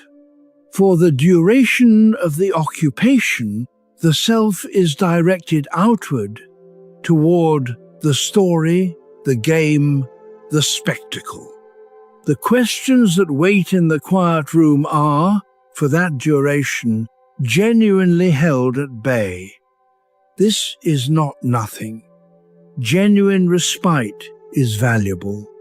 The mind that has been occupied by a good story is often, afterward, more capable of genuine rest than the mind that has been circling its own anxieties for the same duration.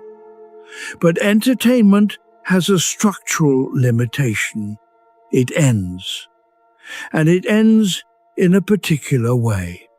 Not by resolving the questions that preceded it. Those questions are still there, unchanged, in the position they were in when the entertainment began. It ends by creating a small additional problem. The transition back to the unoccupied self now requires an additional step. The step of remembering that this is where you actually live, not in the world of the story, not in the compressed drama of structured entertainment, here, in the ordinary room, with the ordinary questions, with the same self that was here before the show began. Entertainment cannot change what it finds. It can only temporarily redirect the attention away from it. And here is the quiet tragedy Pascal identified. The person who relies primarily on entertainment for relief from the discomfort of self-encounter will require increasingly consistent doses of it. Because the self does not change between episodes. It simply waits, and when it is encountered again, after a season of avoidance, the encounter is no easier than it would have been without the avoidance. Often it is harder, because the habit of redirection has become stronger. The tolerance for the quiet room has been further reduced. The tragedy is not the entertainment itself. The tragedy is the slow, unintended replacement. Entertainment taking the place of encounter until encounter becomes almost impossible without it. Pascal watched this happening in the sophisticated, educated, privileged world of his era. People who had every resource available to them for genuine self-understanding and who were using those resources entirely for self-avoidance. Not out of laziness, out of fear, and out of a cultural apparatus that provided at every turn something else to look at. The good news is that this is reversible, not through effort or discipline in the willpower sense, through something gentler, the gradual rebuilding of a relationship with the quiet room, the slow relearning that the self waiting in the silence is not an enemy, that it is, in fact, the most interesting thing available. Notice the room around you now, the actual room, not the room of the story you were just in, or the room your mind builds when it runs ahead to tomorrow. This room, this hour, this self, there is no ending to navigate here. No transition to manage, just presence. That is the entertainment Pascal was always pointing toward. The only one that does not end when you close your eyes. Chapter 21, Misery Without Meaning. There is a kind of suffering that has a purpose and a kind of suffering that does not. Pascal knew the difference intimately. He had experienced both. The suffering with purpose is not painless, but it has a direction. Something is being built through it, or something is being learned, or something is being honored in the enduring of it. The person in this suffering may not be happy, but they are not hollow. They are oriented.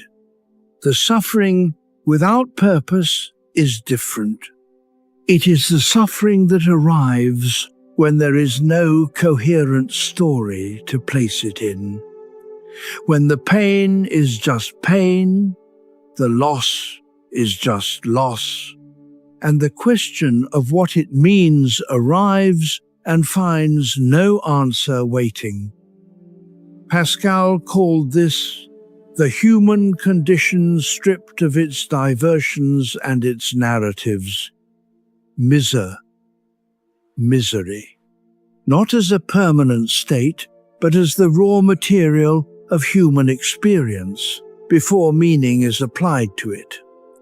He was not a pessimist. This is important to understand. He was a diagnostician.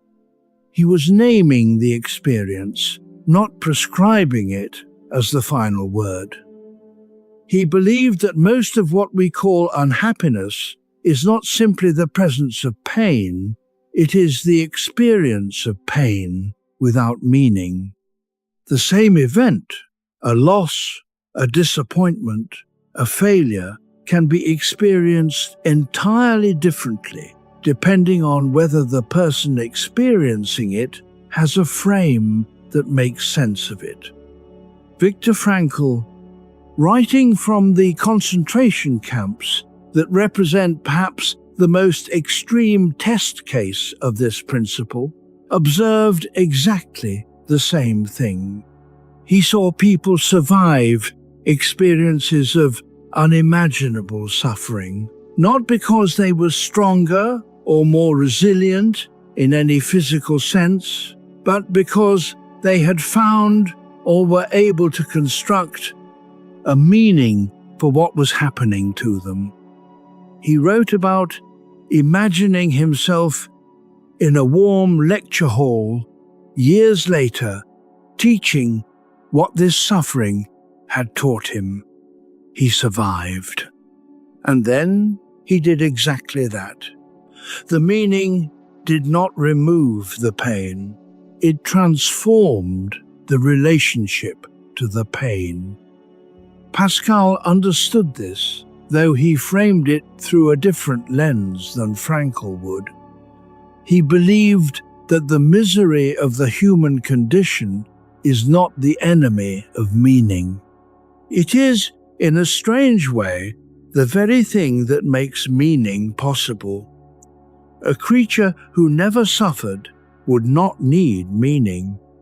A creature who never encountered the gap between what it longed for and what it had would never develop the capacity to reach across that gap through story, through love, through faith, through art. The misery is the pressure that produces the reaching and the reaching towards something beyond the available comfort, beyond the adequate explanation, beyond the present moment, is what makes a human life specifically human. This does not make the suffering pleasant. Pascal was not that kind of philosopher, but it makes the suffering legible, and legible things can be lived with in a way that illegible things cannot. There is something in your life right now that is simply hard. Not dramatically, not in a way that makes a good story yet, just quietly, persistently hard. The kind of hard that does not announce itself but that colors the ordinary days. You do not have to have it figured out tonight, but it may help just slightly to know that Pascal, who carried enormous physical pain, enormous grief, enormous doubt, believed that the hard thing was not pointless, that the misery faced honestly was the beginning of something, not the end. Let your body be heavy now. Let the weight be there. It does not have to be light to be real. It does not have to be resolved to be held. It just has to be honest. And honest, you already are. Chapter 22. The Infinite Within Us. Pascal wrote about infinity the way a person writes about something they have actually encountered. Not as a philosophical concept, not as a mathematical abstraction, as a felt reality, an experience of the self that could not be contained in any finite description. He had 2 such encounters that he documented. The first was through mathematics and physics. He worked on probability theory, on the mathematics of infinite series, on the behavior of infinitely small quantities. He was one of the early thinkers to handle the infinite rigorously, to treat it as something that could be reasoned about rather than simply gestured at. And in that work, he encountered something that never quite left him: the recognition that the human mind could conceive of the infinite, could handle it, reason about it, calculate with it, while living in a body that could be undone by a change in the weather. The gap between the scale of what we could imagine and the scale of what we were is not small. It is enormous. The second encounter was experiential.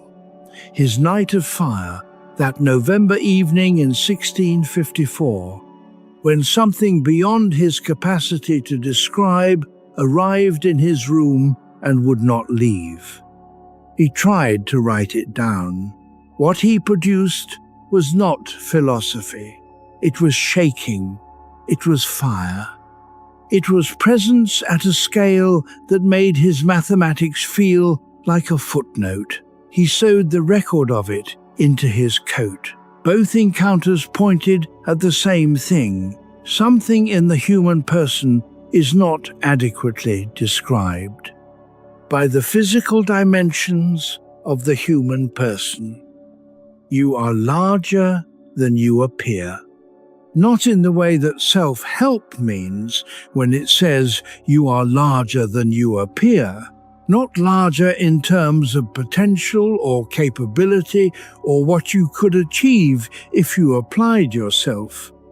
Larger in the sense of containing a scale of awareness, of longing, of love, of grief, of wonder that no finite thing can satisfy.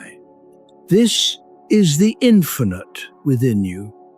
It is the thing that makes a beautiful piece of music affect you in a way that a pleasant arrangement of sound should not. It is the thing that makes the birth of a child feel like more than biology. It is the thing that makes the death of someone you love feel like a tear in the fabric of the world, not just a statistical event. These responses are not irrational. They are precisely rational. The rational responses of a being capable of perceiving the infinite to encounters that touch the edge of it. Pascal believed this was not an accident of evolution or an anthropological curiosity. He believed the infinite within us was a sign, a signature, an indication of the scale of what we were made for, regardless of whether we were reaching it. You do not have to share his theology to feel the truth of what he was pointing at. You have felt it. In the moments that felt too big for their physical dimensions, in the love that would not reduce to anything explicable, in the grief that felt like it contained the weight of every related grief you had ever held. In the moment, at the edge of something beautiful, when you knew, briefly and completely, that you were in the presence of something that mattered in ways you could not name. That feeling is the infinite within you. Recognizing it, let your breath be slow and easy now. You contain more than your dimensions suggest. More than the ordinary days reveal. More than any summary of your biography could hold. The infinite is patient. It does not demand recognition tonight. It is simply here, as it always has been. Chapter 23. Greatness and Fragility. Man is a reed, Pascal wrote. The most feeble thing in nature. A single branch growing at the edge of moving water. Thin, hollow, easily broken. A storm does not even need to try to end it. But he is a thinking reed. And this changes everything, because the universe that destroys him does not know what it is doing.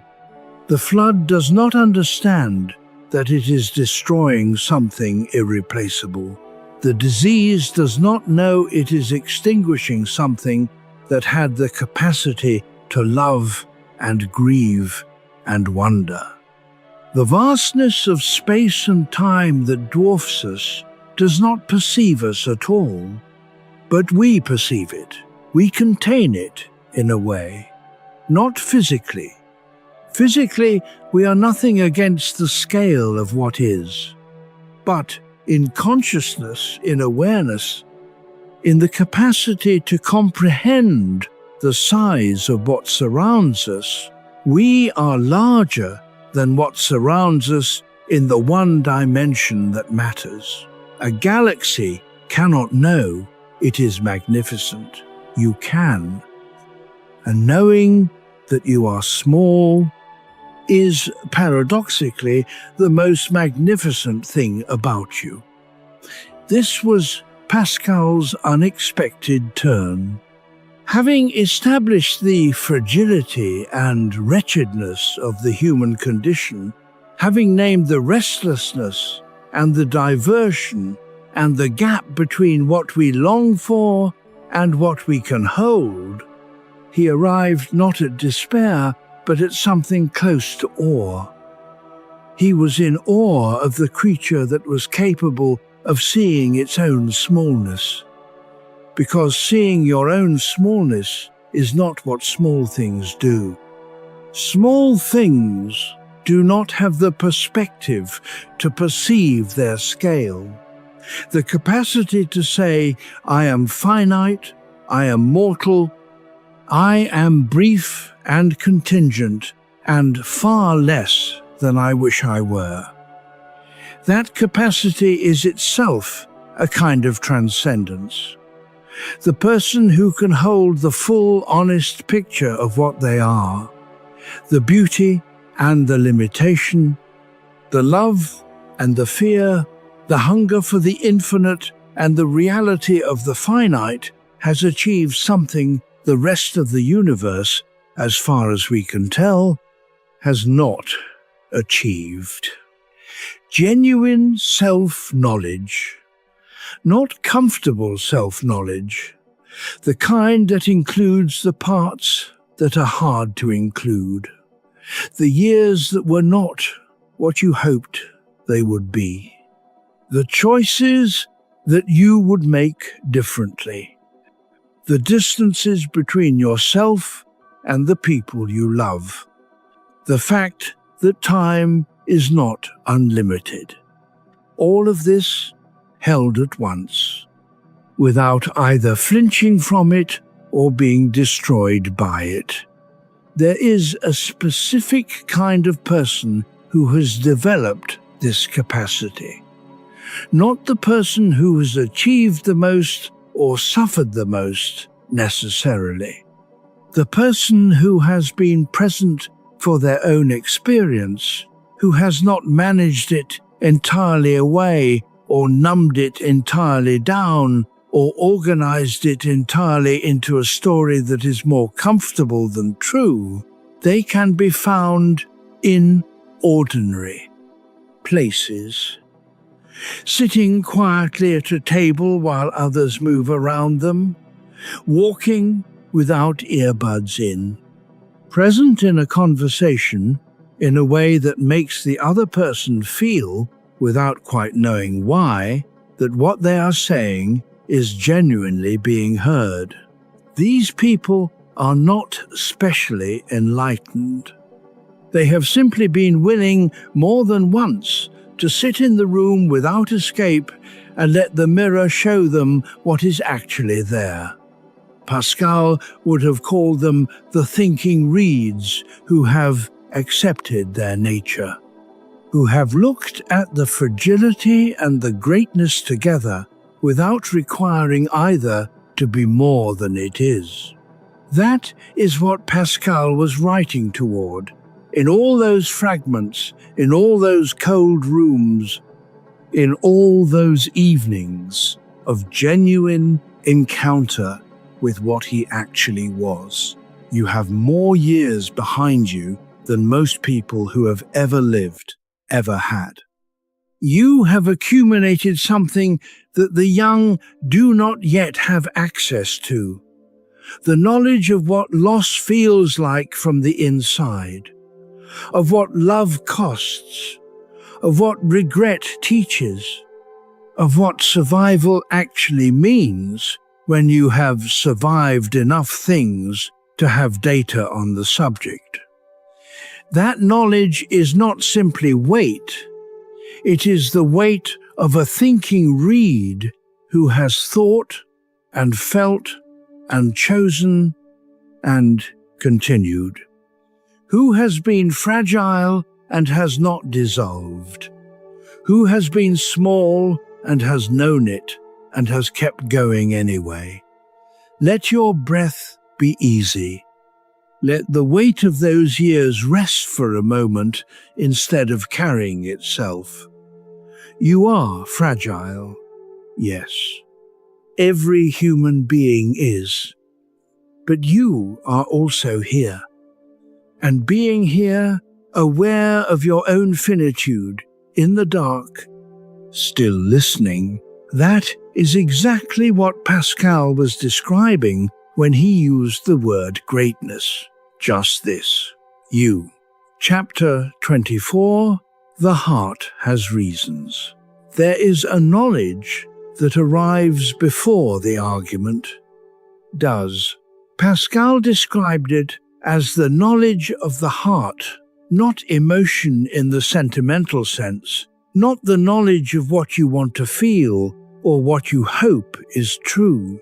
The knowledge that is felt in the body before it is assembled in the mind, the recognition that does not wait for evidence. He wrote that the heart has its reasons that reason does not know, and he meant this precisely, not as a license for wishful thinking, not as permission to believe whatever feels comfortable.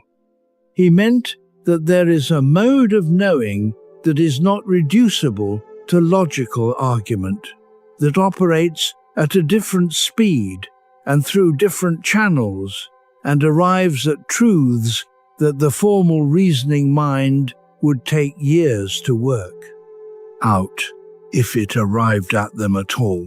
We experience this daily, though we do not always name it. The moment in a conversation when you know, without being able to say how you know, that something important is being said beneath what is actually being said.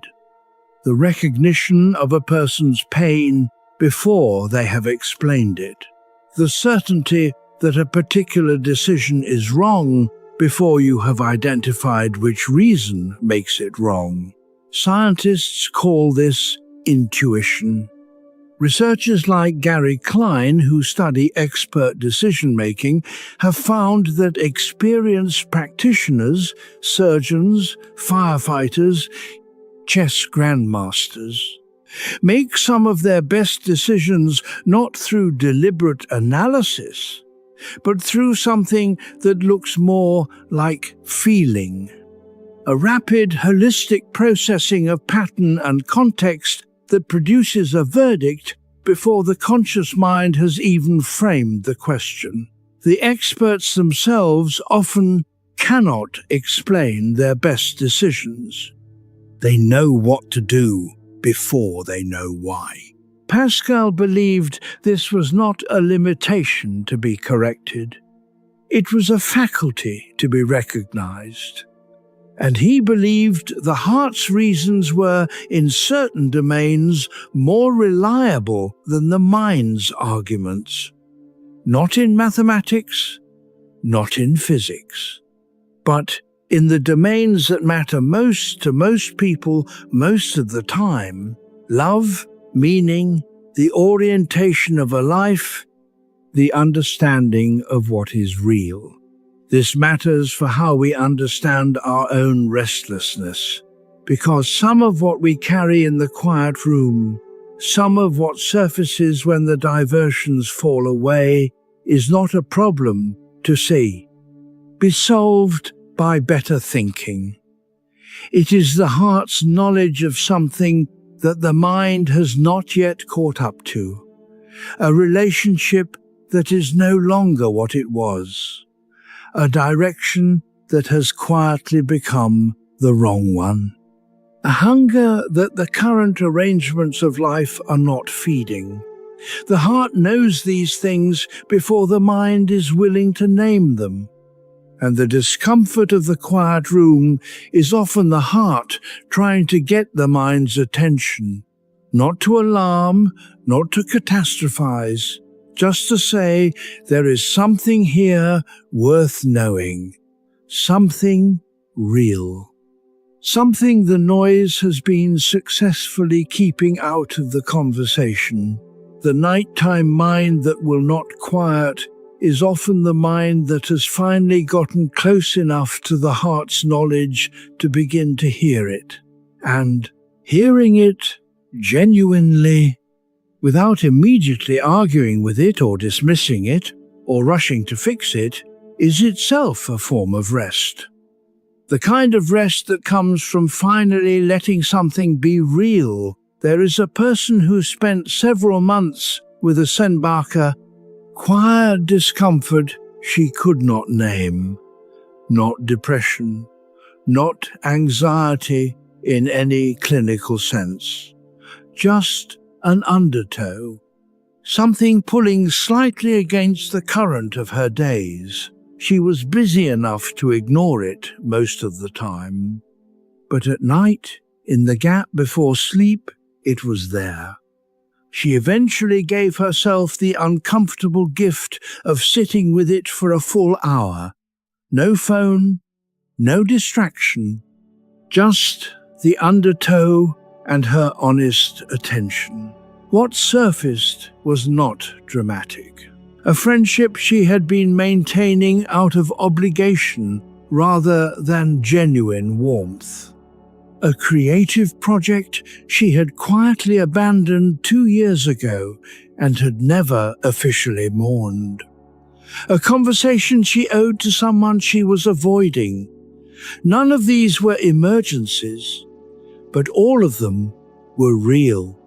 And the undertow, she realized, had been carrying each of them, trying patiently to get her attention long enough to hand them over.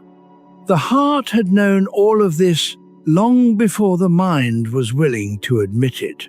Pascal wrote about exactly this. He called the heart's knowledge a form of illumination that the rational mind, with all its instruments, could not replicate. Not because the mind was inferior, because the heart was operating in a different register, faster, less organized, but closer to the actual truth of things. Feel what is present for you right now, not what you should be feeling. What is actually here? The heart already knows. You are simply beginning to listen. Chapter 25. Reason meets the night. There is a version of yourself that appears at night that does not appear during the day. Not a worse version necessarily, often not the worst, but a version that is less managed, less curated, less defended by the rational apparatus that keeps the day organized and functional. This nighttime self thinks in images more than arguments. It loops rather than concludes. It makes connections the daytime mind would dismiss as too associative, too emotional, too large. It feels things at a scale that the daylight hours would find inconvenient, and it is, in some ways, more honest. Pascal would have recognized the nighttime self immediately. He would have said, "That is the self that diversion has not yet reached. The self that the daytime occupation of argument and experiment and social performance has not yet organized into something presentable." He would not have said, "That self is the problem." He would have said that self is the text, and the daytime self is the translation. Translations are useful. We need them to function in the world, to communicate, to build the practical architecture of a life. But they are always partial. Something is always lost in the translation from felt experience to organized thought. The nighttime self is closer to the original. This is why the questions that arrive at night feel so large and so difficult to manage. Not because they are larger than the daytime questions, but because the translation has not yet reduced them to a manageable size. The grief that comes in the night is fuller than the grief that can be expressed during the day. The longing is more specific. The fear is less filtered. The love is less self-conscious. All of this is information, not a diagnosis, not an emergency. Information. The Stoics had a practice they called the evening review. Marcus Aurelius wrote about it in his journal. The practice of examining each day before sleep with honest attention. Not to beat himself up, not to perform virtue, just to see what had actually happened, separate from how he had presented it to others and to himself. Seneca practiced a version of it too. He described sitting with each evening and asking 3 simple questions. Where did I fail? Where did I improve? What was better today than yesterday? The practice was not about guilt or self-improvement in the optimizing sense. It was about staying in genuine contact with the actual texture of a life rather than the edited version. The nighttime self, with its unfiltered questions and its large feelings and its refusal to be convinced by the reasonable arguments, is performing its own version of the evening review, uninvited, unstructured, but serving the same function, bringing you into contact with what is actually there. The rational mind that tries to argue the nighttime self into submission, that builds counter-arguments to the feelings, that calls the thoughts irrational and tries to dismiss them on technical grounds, is usually not more effective than the nighttime self. It is just more exhausting. What is more effective, Pascal would say, is the opposite of argument. Listening, not to agree, not to be overwhelmed, just to genuinely hear what the heart is raising, with the tolerance of someone who trusts that what is real deserves to be heard before it is handled. You do not have to resolve tonight's nighttime self. You do not have to make sense of everything it is surfacing, but you can listen, and in the listening, something strange happens. The nighttime self, heard, tends to calm. Not because the problems are solved, because they have been acknowledged. And acknowledgement, the simple, honest recognition of what is real, is, in its own way, a form of rest. Let the night be honest tonight. You are safe enough to hear it. Chapter 26. The need to kneel. Pascal came, at the end of his short life, to a position that his critics found embarrassing. This brilliant, rigorous, contrarian man, the person who dismantled the Jesuits in print and proved the vacuum with his own experiments, and invented machines that could calculate faster than human minds, arrived in his final years at something that looked very much like submission, not to a social authority, not to a worldly power, to something he could not prove and could not argue his way to, and could not contain in any of his very considerable intellectual systems.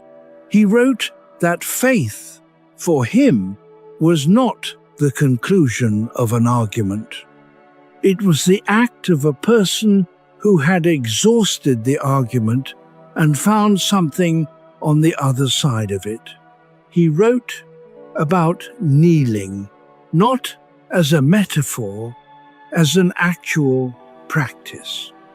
He wrote that the person who kneels in the dark, without certainty, without proof, in the act of surrender itself, sometimes finds something that the upright, argumentative, fully defended posture never reaches. His famous wager is often taught as a logical argument. If God exists and you believe, you gain everything. If God does not exist and you believe, you lose nothing. Therefore, belief is the rational bet. And it is, as arguments go, clever. But Pascal himself knew the argument was not the point. The wager was not designed to convince the intellect.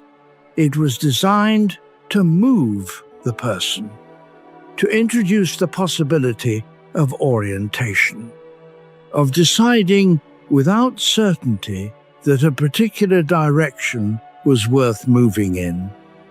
Because Pascal had found that certainty was not available, not in theology, not in science really, if you pressed far enough, not in any domain where the questions were large enough to matter to an actual human life.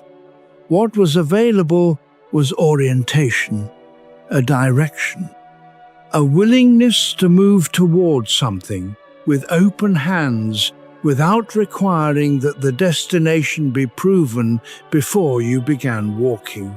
You may not share Pascal's faith, Most people today do not organize their lives around the specific theology he devoted his final years to.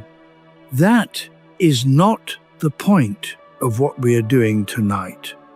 The point is the posture of kneeling, of genuine surrender, of releasing the need to control the outcome through argument and performance, and the maintenance of perfect self-sufficiency is available to anyone in any direction, toward any genuine value, toward beauty, toward love, toward the relationship that deserves more of you than you have been giving, toward the life that is asking something of you that you have been too defended to hear. The need to kneel is not weakness. It is the recognition that the upright, defended, self-sufficient posture is exhausting in a way that no amount of diversion can repair. Think of the specific kind of tiredness that comes from always having to know, always having to be right, always being the person in the room who has the answer, the plan, the explanation, the composure. It is a real tiredness. Not the tiredness of hard work, but the tiredness of the person who cannot afford to stop performing. Pascal was that person for most of his life, the sharpest mind in the room, the one who could dismantle arguments before others had finished making them, the one who saw the flaws in, received wisdom before anyone else had noticed the wisdom was received. And then illness slowed him, and grief came, and the room grew quiet in ways that his intellect could not fill. And in that quiet, he found that something he had been defending against, something he had been too upright and too armored to allow, was actually what he had been looking for, not the certainty he had tried to build through argument. Something much simpler than certainty: presence. The bare, honest, undefended experience of being in a moment and letting it be what it was. The kneeling was not defeat. It was arrival. And that the relief available in surrender, in the genuine, open-handed release of the need to have it all figured out, is the kind of relief that does not require any particular outcome to be real. Let your body be heavy now. Let whatever is held begin to release. You do not have to have the right answer tonight. You just have to be willing to stop arguing with the question. That is enough. Chapter 27. The Wager of Attention. Every morning you make a wager, not consciously, not with deliberation, but in the first moments of the day, before you have fully decided what kind of day it is going to be, something is already being oriented toward distraction or toward presence, toward the noise or toward the real. Pascal's famous wager was about the disposition of a life, but there is a smaller version of it that plays out in every ordinary hour. And the smaller wager has the same structure. If you attend fully to what is actually here, the actual texture of this moment, this relationship, this feeling, this work, you might find something that the attended to reveals. Or you might find less than you hoped. But you will have been present for what is actual. If you do not attend fully, if you are here in body but absent in attention, scrolling through the next thing while the present thing passes, you will have safely avoided the risk of genuine encounter. But you will also have missed what was there. The asymmetry, as Pascal might have framed it, matters. The person who attends and finds less than they hoped loses something. The person who does not attend loses the same something with the additional loss of having chosen to lose it. Genuine attention is a risk. It opens you to being moved, being changed, being uncomfortable, being asked for something you were not planning to give. But it is also the only path to genuine encounter. And genuine encounter is the only thing that actually feeds the hunger Pascal spent his life naming. Not the hunger that diversions feed, the hunger of the anticipation system, the dopamine of the almost. But the deeper hunger, the one that requires reality, not simulation. Presence, not performance. There is a specific kind of tiredness that comes from a life lived mostly in the almost. The person who spent decades being in conversations without quite being in them, who was at the table but not at the table, whose eyes were there while their attention was somewhere else, who was technically present for most of the important moments of their life while being genuinely present for very few of them. That tiredness is not the tiredness of having done too much. It is the tiredness of having missed the thing while standing directly in front of it. Pascal would have recognized it. He described it differently, but the texture is the same. The human being who used every available moment of their finite life to avoid the only thing that could have actually satisfied the hunger they were trying to fill. The wager of attention is the invitation to try the other way. Not dramatically, not all at once, just here, in this hour, with what is actually in front of you. The attention you pay to this moment, right now, is a wager, not a large one. Not a dramatic one, but real. You are here with whatever this hour contains, and you are choosing to be present with it. Not because it is guaranteed to produce anything, because presence is, in itself, the thing that you were looking for when you lay down tonight. Not entertainment, not distraction, not the comfortable hum of provided stimulation. Just this, the actual room, the actual body, the actual mind doing what minds do at this hour. There is a kind of courage in that simplicity. Pascal would have recognized it.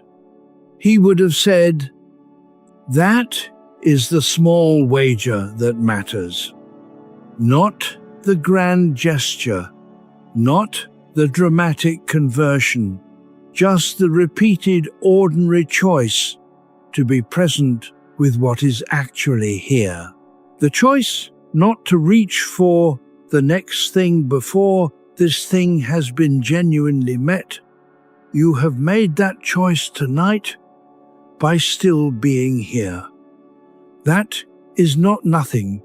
That is, in fact, exactly what Pascal was pointing toward. In all those cold rooms, in all those honest fragments, in all those years of trying to understand what the restlessness was telling him, it was telling him, be here, really here, in this room, right now. Chapter 28. Faith against restlessness.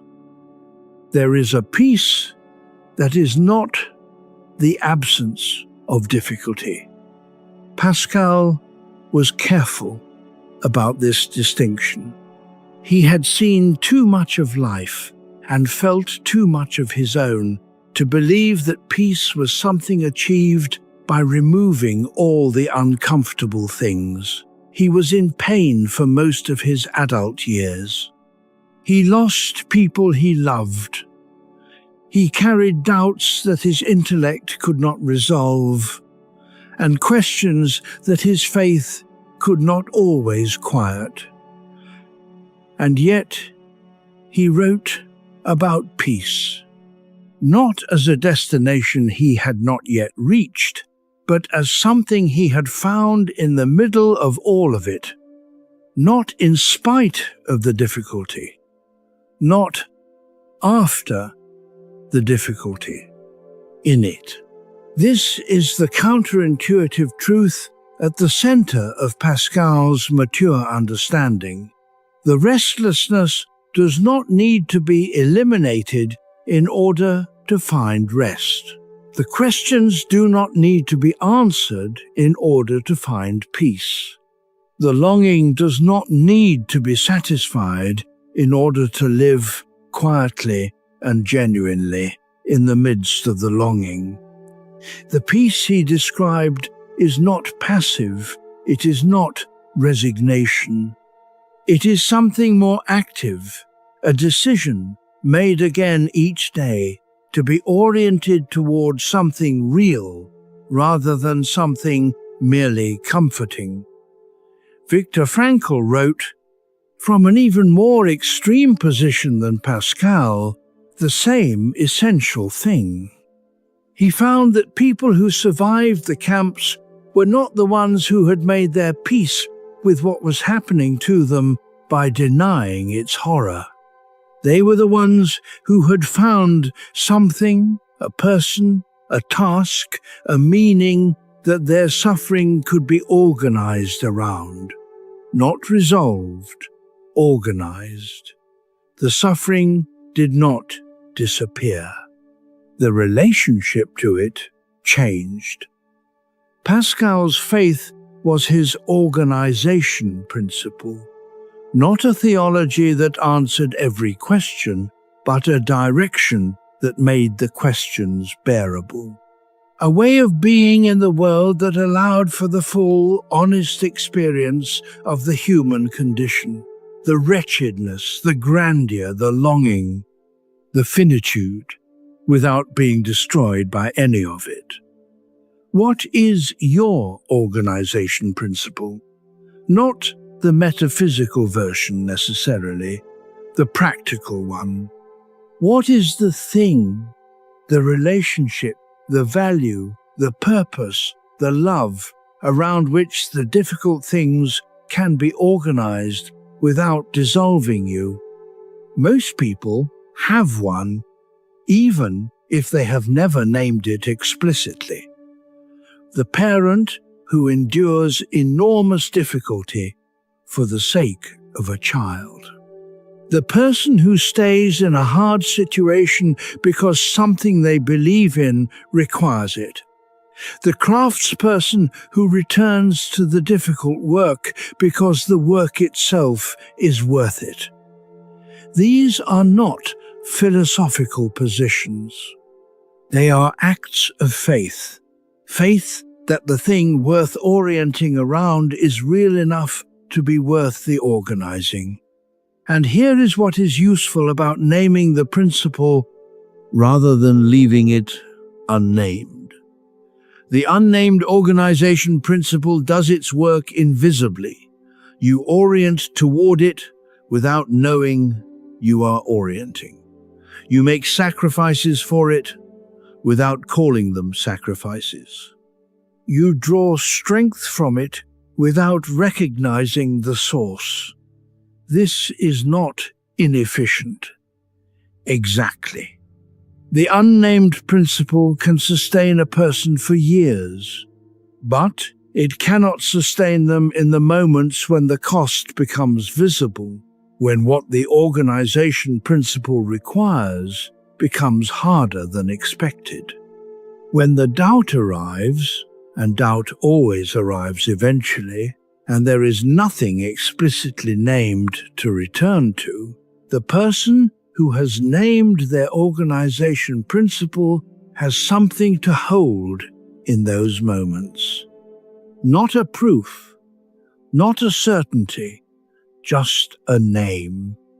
A direction they have explicitly chosen that they can explicitly re-choose when the choosing becomes difficult. Pascal named his. He wrote it down. He sewed it into the lining of his coat, not for anyone else, for himself. For the moments when the quiet room became hard. Pascal would say, the orientation is available whether or not you have certainty about its object. You do not have to know with proof that the love is returned, or the work will matter, or the direction is the right one. You just have to keep choosing it, and choosing it again and again. In the ordinary days, is itself the thing that makes it real. Let the breath come slow and full. There is something in your life worth orienting around. You do not have to name it tonight. Just notice that it is there, and let it hold you for a while. Chapter 29. Inner Peace and Finitude. Seneca wrote a short book near the end of his life called On the Shortness of Life. He was one of the wealthiest men in Rome. He was the tutor of emperors. He had more resources available to him than almost any person alive. And he wrote in that book that most people spend their entire lives in a state of anxious busyness and then are surprised at the end to discover they had no time. Not because life is short, but because so much of it is spent in distraction from life. He wrote, "It is not that we have a short time to live, but that we waste a great deal of it." Pascal would have agreed entirely. But he would have added something Seneca did not quite reach, that the acceptance of finitude, genuine felt acceptance, not the intellectual acknowledgement, but the body level settling into the fact that this is actually how it is, can produce something surprising. Not grief, not resignation, relief. There is an enormous amount of energy spent in the ordinary human life, in the management of the fact of finitude, the subtle, chronic resistance to the reality that time is not unlimited, the decisions made from a kind of low-grade terror about getting the life wrong, about wasting it, about reaching the end and finding that the important things were missed. This resistance is not useful. It does not slow the passing of time. It does not extend the years available. It does not make the choices any clearer. What it does is consume an enormous portion of the attention that could be directed at the life that is actually here.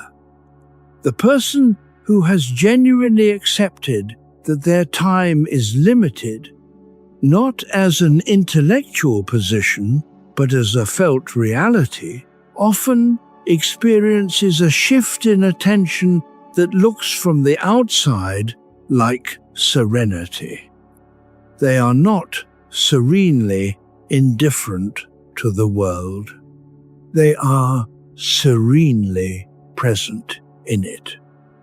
Because the energy that was spent managing the resistance to finitude has been freed, and it has been freed for presence, for the conversation that deserves real attention. For the ordinary Tuesday, that is, when you stop managing your awareness of its ordinariness, actually more interesting than expected. For the relationship that is right here, asking for nothing more than your honest presence. Pascal wrote about preparing for death not as a morbid practice, but as a clarifying one. Marcus Aurelius, in his journal, reminded himself repeatedly, you could leave life right now. He was not being dramatic. He was being useful. The reminder of finitude is the reminder of what matters, not in the breathless, urgent, productivity-maximizing sense, in the quieter sense. What is worth being present for? What is worth the attention when attention is known to be limited? Often, the answer is something very ordinary. There is a story that belongs to many people, in many variations. A person receives news that changes the quality of the time in front of them. Not necessarily catastrophic news, just real news. The kind that makes the abstract fact of finitude suddenly concrete. And in the days after, something shifts in how they move through ordinary things. The morning coffee becomes more itself. Not more dramatic, just more present. The light in the kitchen is noticed in a way it was not noticed the week before. A conversation with someone they love goes deeper than expected, and they let it. Rather than pulling it back toward the surface, they are not performing gratitude. They are simply no longer managing the awareness of time, and the managing, it turns out, was taking up an enormous portion of their attention. Attention that has now been freed for the thing itself. Pascal was not advocating for the seeking of difficult news. He was pointing at the same clarity that difficult news sometimes produces, and asking, what would it look like to have access to that clarity without the emergency? What would it look like to simply know, quietly and continuously, that the time here is real and limited and worth being genuinely present for? The room you are in right now. The person sleeping nearby, or the solitude you have earned. The body that is still carrying you imperfectly through the years. Let finitude be a gift tonight. Not the gift of urgency. The gift of permission. Permission to be here, exactly here, without needing this moment to be more than it is. It is enough. You are enough. The time that is left is not the point. The time that is here is the point, and here is where you are. Chapter 30, when silence becomes prayer. There is a kind of listening that is different from waiting for the next thought. Most of us listen. The way we read something, we are skimming. tracking for the parts that are relevant, the words that will help us respond, the information that fits into what we already know. This kind of listening is useful. It is the listening of functioning in the world. But there is another kind, the kind that does not know what it is listening for, that approaches the silence without an agenda, that is genuinely open to whatever is actually there rather than whatever the prior organization of the mind would find useful. Pascal arrived at this kind of listening through his theology. He called it a form of prayer, not the petition prayer of asking for specific outcomes, but something more like orientation, turning toward something in the quiet without requiring it to produce anything specific. This second kind of listening is available regardless of theology. It is available in any room, to any person, at any hour. You do not need a particular belief to practice it. You need only the willingness to be genuinely quiet, not the managed quiet of a person waiting for their thoughts to organize themselves into something useful. The actual quiet of a person who has, for a few minutes, released the project of managing the experience. Thich Nhat Hanh wrote of the breath as an anchor, not a technique, an anchor. Something that is always there, always real, always happening, regardless of what the mind is doing around it. And when you return to the breath, not once with discipline, but again and again, as many times as it takes, with patience rather than frustration, you are performing the gentlest possible version of Pascal's orientation. You are turning toward what is actually here, not toward the scenario you are rehearsing, not toward the regret you are reviewing, not toward the future you are managing, toward the present thing, the breath, the room, the quality of the dark, the specific weight of this hour. When silence becomes prayer, it does not require a deity. It requires only this: a genuine release of the need to be anywhere other than here. Think of the last time you were genuinely, completely absorbed in something. Not entertained. Absorption is different from entertainment. Entertainment requires an entertainer. Absorption requires only the thing and you. The conversation that took an unexpected turn and suddenly you were fully in it, not managing it. The piece of music that arrived at exactly the right moment. The moment in the garden or on the walk or in the kitchen when something settled without announcement, and for a few minutes you were simply and entirely where you were. That is the posture Pascal was describing. Not a technique, a state that becomes available when the project of directing the experience is temporarily suspended, when you stop being the manager of the moment and simply become present in it. Most people have had this experience.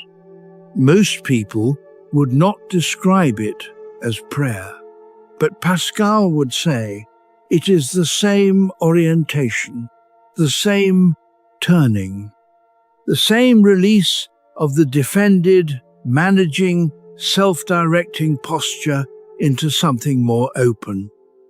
And here is the thing about it. You cannot force it. Effort in the direction of this state produces the opposite of this state. The person trying hard to be present is, by the effort of the trying, absent from the trying. What works is something softer. Intention without insistence. Turning without grasping. The restlessness does not disappear. It may still be present quietly at the edges, but it becomes the background rather than the foreground.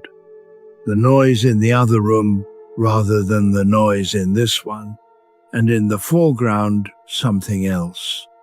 The texture of what actually is. Breath, weight, dark, still, ordinary, and, in its ordinariness, profound. Pascal found this in his cold rooms. Montaigne found it in his tower. Thoreau found it by a pond in Massachusetts in July, in a one-room cabin with no one who needed him, discovering for the first time in his life what space actually felt like without occupation. They were all, in their different ways, doing the same thing, turning toward the silence that is not empty, the silence that is full of what is real. You are in that silence right now. Let the next breath come slowly, and then the next. There is nothing else required of you tonight. This is enough. This is, in fact, everything. Chapter 31. Solitude without loneliness. At the beginning of this night, there were two kinds of silence. This is the second one. Not the silence that frightens, not the silence that exposes uncomfortably the things we have been avoiding, not the silence of an empty room that reveals an emptier self. This is the other silence, the one Pascal was moving toward in all his honest fragments, the one that is not absence but presence, the one that does not reveal what is missing but what is actually here. Solitude without loneliness is a particular achievement, not in the sense of something earned through discipline or developed through years of practice, though both of those things can help, in the sense of something recognized, a quality of awareness that becomes available when you stop requiring solitude to be something other than what it is. Loneliness is the experience of being alone and finding it insufficient, of wanting company that is not present, of feeling the absence of connection as a kind of deficit. Solitude, genuine solitude, is the experience of being alone and finding it complete, not better than company. Not proof that company is unnecessary, just complete in itself. A different kind of fullness than what connection provides. Montaigne, in his tower, discovered something about solitude that he had not expected. He had retreated to be alone. But what he found in aloneness was not himself in isolation. He found himself in conversation with the writers whose books lined his walls, with the questions they had not answered, with his own thoughts as they emerged in the unusual space of uninterrupted quiet. He was alone. He was also in extremely good company. The writers who have written most honestly about solitude, Thoreau by his pond, Rilke in his letters to a young poet, Merton in his monastery, Woolf in her insistence on a room of one's own describe something similar. Not the absence of the world in the quiet, but the presence of something in the quiet that the world's noise usually obscures. A fullness that is not the fullness of satisfaction or entertainment. A fullness that comes from simply being present with what is actually here. The self, in genuine solitude, is not diminished by the absence of external stimulation. It expands, not dramatically, not in a way that produces ecstasy or revelation. Quietly, the way a plant expands in good conditions. Not dramatically, but steadily, in the direction of what it is. You have been expanding tonight, in your own way. Perhaps you have not been aware of it. Perhaps the ideas have washed over you more than they have landed. Perhaps you drifted at some point and came back and drifted again. That is exactly right. That is precisely the relationship to solitude that Pascal was describing. Not effortful, not disciplined, just present. You are not alone right now in any threatening sense. You are alone in the best possible sense. The sense of being genuinely present with yourself in a quiet room, in the company of ideas and images and the honest texture of this particular hour. That is what Pascal was looking for. That is what you found tonight, without necessarily looking for it. And here is the small truth that changes it.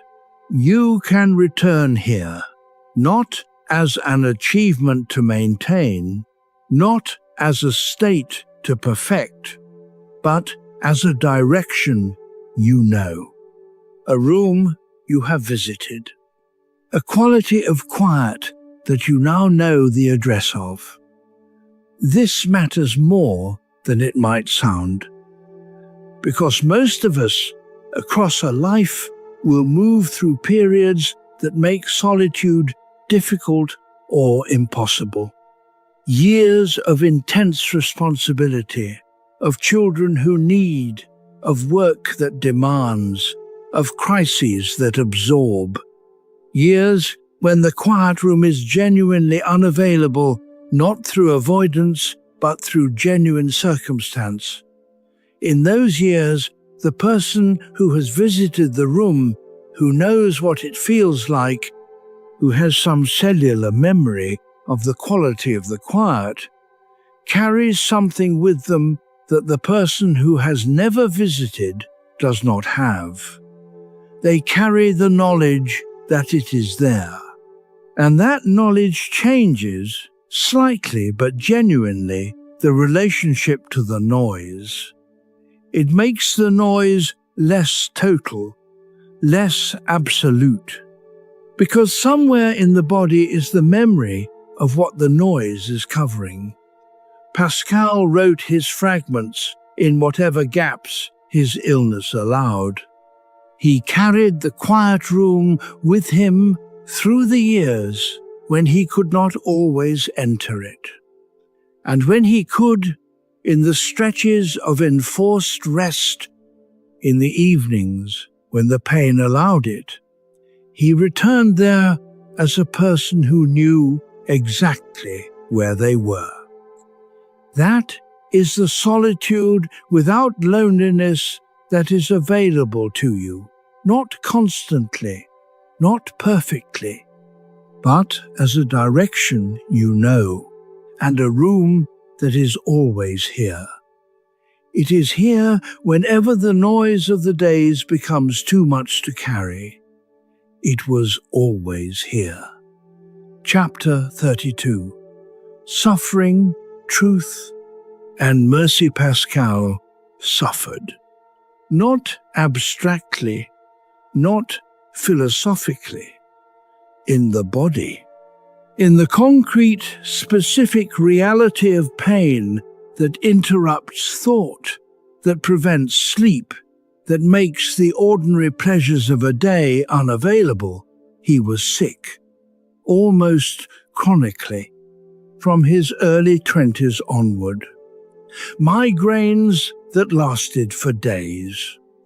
A digestive weakness that made it difficult to eat. In his last years, he was in almost constant pain, unable to work at the intensity he had always worked, unable to maintain the projects he had started. He died at 39. And in all of this, he wrote not with bitterness, but with something harder to name, a kind of honesty that had been sharpened by the experience of suffering rather than dissolved by it. He did not write about his pain directly. He was not that kind of writer. But you can read the suffering in the urgency of his fragments, in the sense that he was writing quickly against something. In the pieces that seem to have been written in the brief gaps between illness, when his mind was clear and he had things to say that the pain might not give him time to finish, he was not a stoic in the technical sense. He did not advocate for the suppression of feeling or the cultivation of indifference to pain.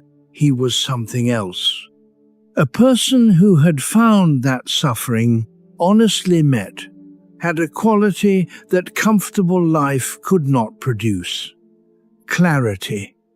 Not the cheerful clarity of a person who has solved the problem and moved on. The harder clarity of a person who has been close enough to the limit of what they can endure to know exactly what matters and what does not. This is the mercy that suffering sometimes carries. Not the mercy of relief, not the mercy of rescue, but the mercy of reduction, of stripping away everything that is not essential and leaving you in direct contact with what is. Think of the person who spent a year navigating something genuinely hard.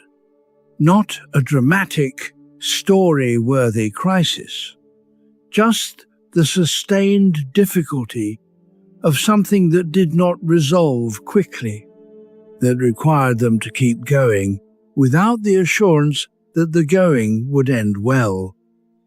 In that year, some things fell away, not because they decided to drop them, because they no longer had the energy to maintain them.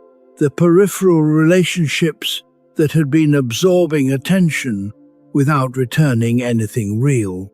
The professional ambitions that had been organized more around other people's expectations than genuine desire. The performance of being fine that had cost quietly an enormous amount. When the difficulty finally passed, these things did not return. Not all of them, and in their absence, something simpler emerged. A life with fewer moving parts, but more genuine ones. A smaller circle, but a more honest one. Less busy, but more present. The person would not have chosen the year, they would not recommend the method, but they also could not honestly say that nothing had come of it. Pascal would have recognized that accounting. The years that have been difficult for you, and if you have lived long enough to be listening to this, you have had some, have done something similar. Even if it did not feel like a gift at the time. even if it still does not entirely feel like one. They have clarified. They have taught you, perhaps without your permission, what actually matters, what you can live without, and what you cannot. Who is genuinely present when the easy times are not available, and who disappears. What the difference is between something you want and something you need. Pascal would say that knowledge is not the consolation prize of suffering. It is the actual prize.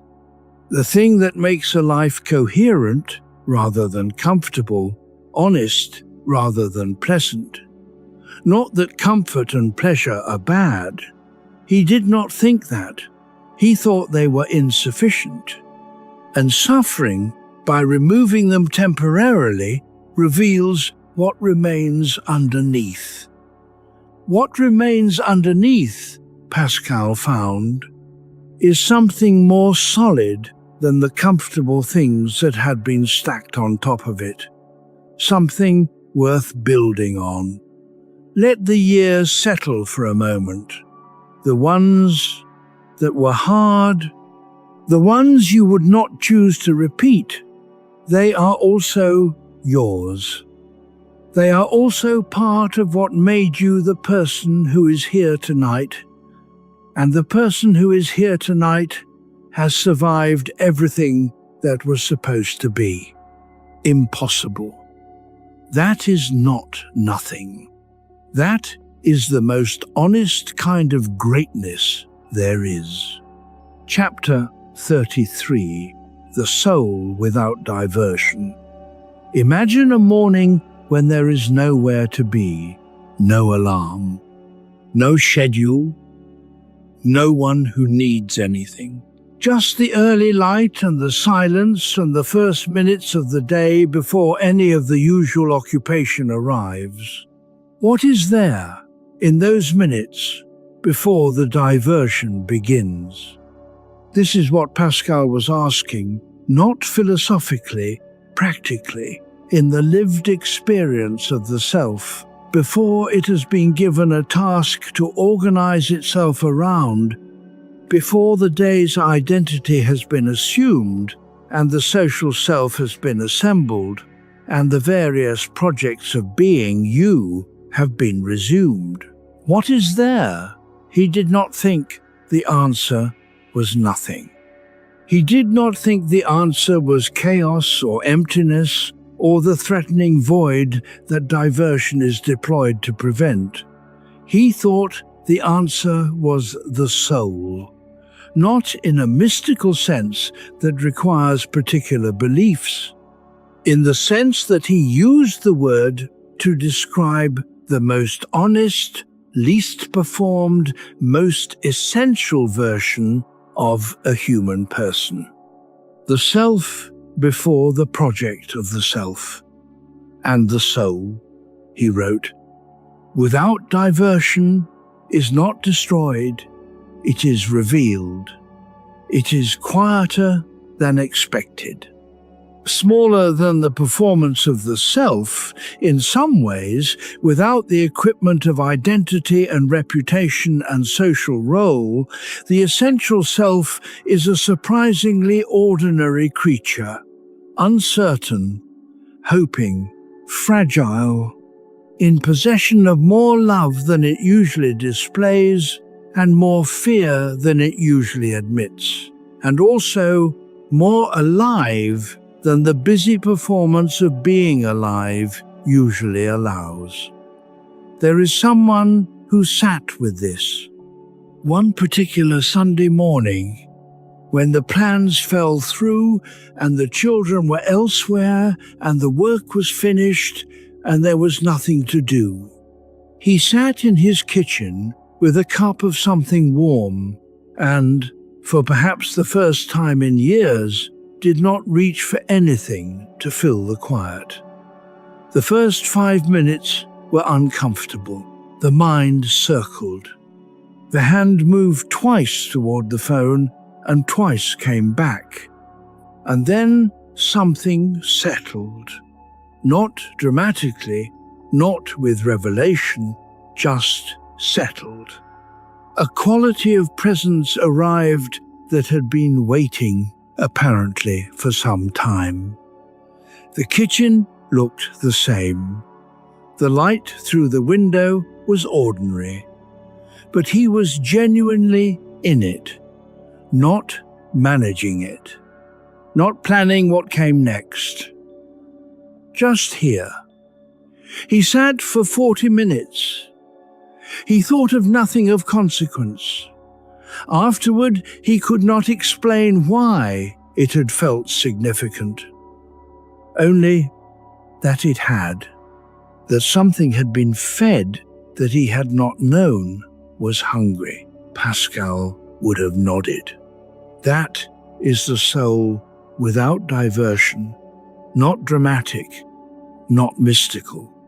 Just the self, finally present to itself in an ordinary room. This is the room at the center of everything Pascal wrote. Not the cold room in Paris where he spent his difficult winters. The interior room. The room that diversion exists to keep you from visiting. The room where the soul, without its usual occupation, is simply present. And in that presence, something honest happens. You stop trying to be adequate to some imagined standard. You stop managing the gap between who you are and who you are supposed to be. You stop performing, even for yourself. And what is left, what has always been left, underneath all the performance and the management and the diversion, is the person who has been here the whole time. Imperfect and genuine and present. You are in that room right now. This room, tonight, has been the interior room. The ideas have been the occasion. But the room has been real. And the person in the room has been you, without occupation, without the project of being someone specific, without the noise that usually fills the silence. Just here, just this. Pascal spent 39 years looking for this room. You have been in it for hours. Let the recognition of that rest with you for a moment. You do not have to do anything with it. You just have to notice that you have found it and that you can find it again whenever you need it. In any quiet room, in any honest hour. It has always been here, and so have you. Chapter 34. Learning to remain still. Let us pause here for a moment, not to meditate, not to fix anything, not to resolve what has been raised tonight, just to be present with what is actually here. The ideas of this night have been moving through you like weather. Some of them landed and you felt their weight. Some of them passed without settling. Some of them will return quietly in a day or a week, having found their place in you without your arranging it. All of that is fine. All of that is exactly right. Right now, there is only this. Your body is somewhere. It is resting in some position it found for itself. Without your instruction, it has been managing the extraordinary, ordinary project of keeping you alive. Breathing, circulating, adjusting to the temperature of the room, holding you in the simple fact of being here. Let your attention move to wherever your body feels heaviest. Maybe the shoulders, maybe the hips, maybe the back of the head where it meets what is beneath it. Just notice. There is nothing to change. You are not doing this wrong. Your body is not wrong. It is simply here. And here is exactly where it needs to be. Let your breath find its own rhythm. You do not need to make it deeper or slower or more correct. Just let it move the way it wants to move. The breath was never waiting for your instruction. It was doing this all along.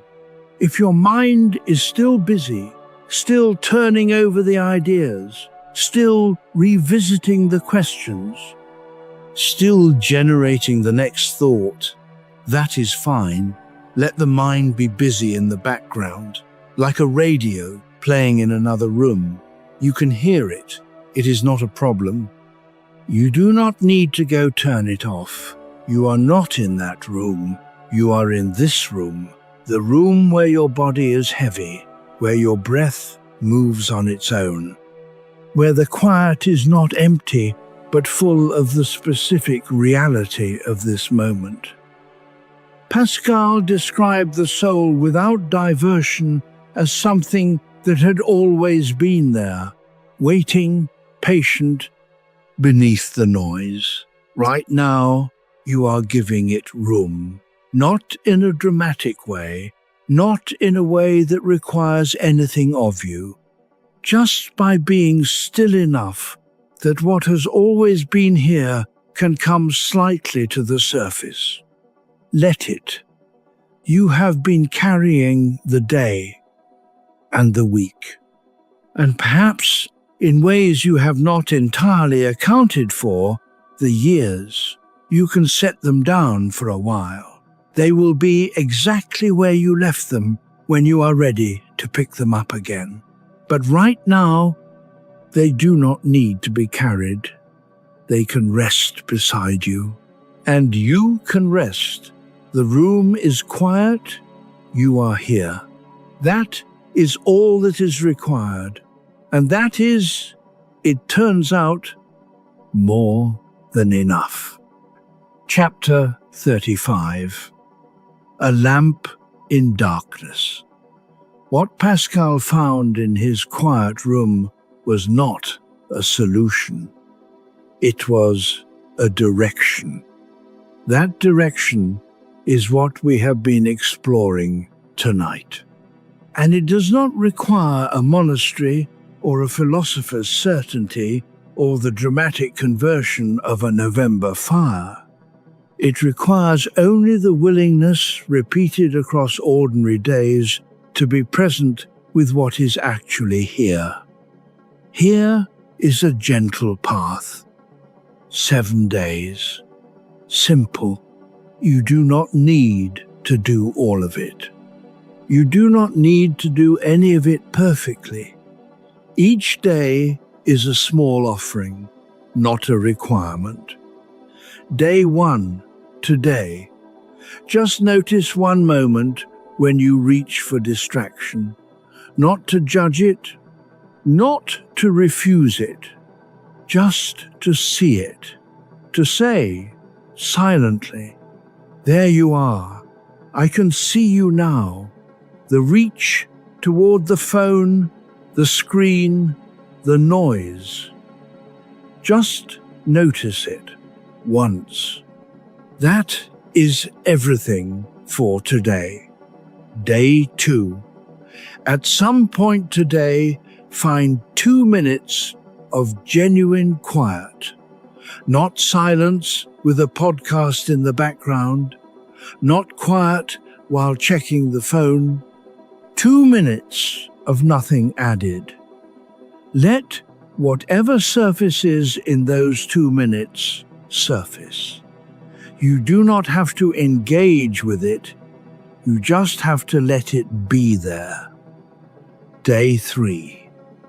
Today, when something is difficult, when the anxiety hums, or the restlessness arrives, or the familiar heaviness settles in, try not to immediately replace it with something. Instead, say to yourself, simply, "This is the honest thing. I am feeling the honest thing. Nothing needs to be fixed right now," and then see what happens. Day 4. Think of one question you have been avoiding, not the enormous existential ones, a practical one, something you have been meaning to think about but have been successfully not thinking about. Today, give it 5 minutes of genuine attention, not to solve it, to acknowledge that it is there. Day 5. Today, do one thing with genuine, full attention. One meal, one conversation, one walk. Not with the other half of your attention somewhere else. Just this thing, fully. Notice what it is like to be completely present for something ordinary. Day 6. Tonight, before sleep, pause for a moment. Not to review the day critically, just to notice what was actually here today. What was the quality of it? Not whether it was successful, whether it was real, and let whatever is honest about your answer be honored. Day 7. Tonight, remember this. The quiet room that felt uncomfortable at the beginning of this week has been present all along. It did not go anywhere. It was here on the mornings when you filled it, and here on the evenings when you did not. It is always here.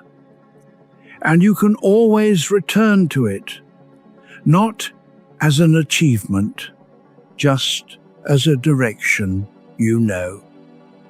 Pascal sat in his cold rooms and found that the silence, honestly entered, was not empty. It was full of what was real. You know this now too. And knowing it is enough to carry forward gently, without urgency, one quiet moment at a time. Chapter 36. The Quiet Room Within. This is where we return to the beginning. The night was already here when this started, and the night is here still. The darkness outside is the same darkness. The room you are in has not changed. What has changed, perhaps, is your relationship to the quiet in it. At the beginning of tonight, there was the hum, the restlessness, the small engine that kept turning even when the day had finished asking things of you. Pascal's diversion was present in you, as it is present in everyone, in the constant, almost involuntary reaching away from the silence.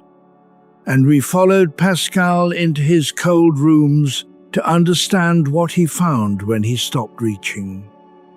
We found, with him, the human condition in its honesty, the wretchedness and the grandeur, the smallness and the scale, the finite creature who can conceive of the infinite and who finds, in the gap between those two things, the restlessness that no diversion has ever fully healed.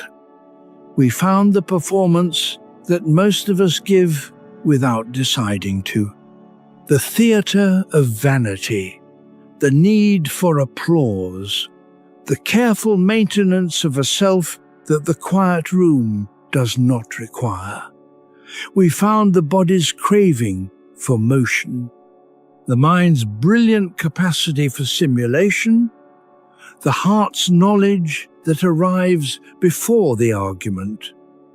And we found, underneath all of it, something that Pascal believed was the most important thing: the soul without diversion, the self that has always been here, before the project of being someone specific, before the reputation and the schedule and the daily performance of competence and adequacy, beneath the noise. Just here. Just this. You have been here for hours tonight, in the room Pascal was writing about. Not literally in his cold Paris study. In the interior room that he was always pointing toward. The room that diversion exists to keep you away from, because the quiet in it is so honest that the performance cannot be maintained within it. In this room, you are simply yourself, whatever that is tonight. Whatever combination of tired and hopeful and unresolved and grateful and uncertain, whatever version of your years has shown up in this hour, all of it is welcome here. None of it needs to be corrected before it is allowed to rest. Pascal was 39 years old when he died. He left behind a box of fragments, hundreds of small pieces of paper and parchment, some barely legible, some in a state of compression that required years of scholarly effort to decode. The book he intended to write was never written. The arguments he meant to make remained incomplete. What survived was exactly what survived. The honest fragments, the pieces he wrote in the gaps between illness and argument and experiment. The things he could not stop saying because they were true. And one of the truest things he said was this: the human heart is restless. It reaches constantly for more than the available quiet seems to offer. And in that reaching, it misses what the quiet was always holding, which is the fullest version of what you actually are, not the version you manage and present and perform. The version that breathes and doubts and loves and endures and keeps showing up even in the years that have been harder than you expected. That version is here tonight. That version has been here all along. The restlessness may return tomorrow. The diversion will probably begin again before breakfast. The noise of the ordinary days will reassemble itself around you, as it always does, and the quiet room will recede behind it. But you know the way back now. It is not far. It is never far. It is in any room where you are willing to be simply, honestly present. Just here, just this, just you. Pascal spent his whole short life learning to stay in that room. Tonight, you stayed in it too. And the quiet that held you here, the silence that is not empty, but full of what is real, will be here whenever you return. It will not have moved. It was always your room. Sleep now.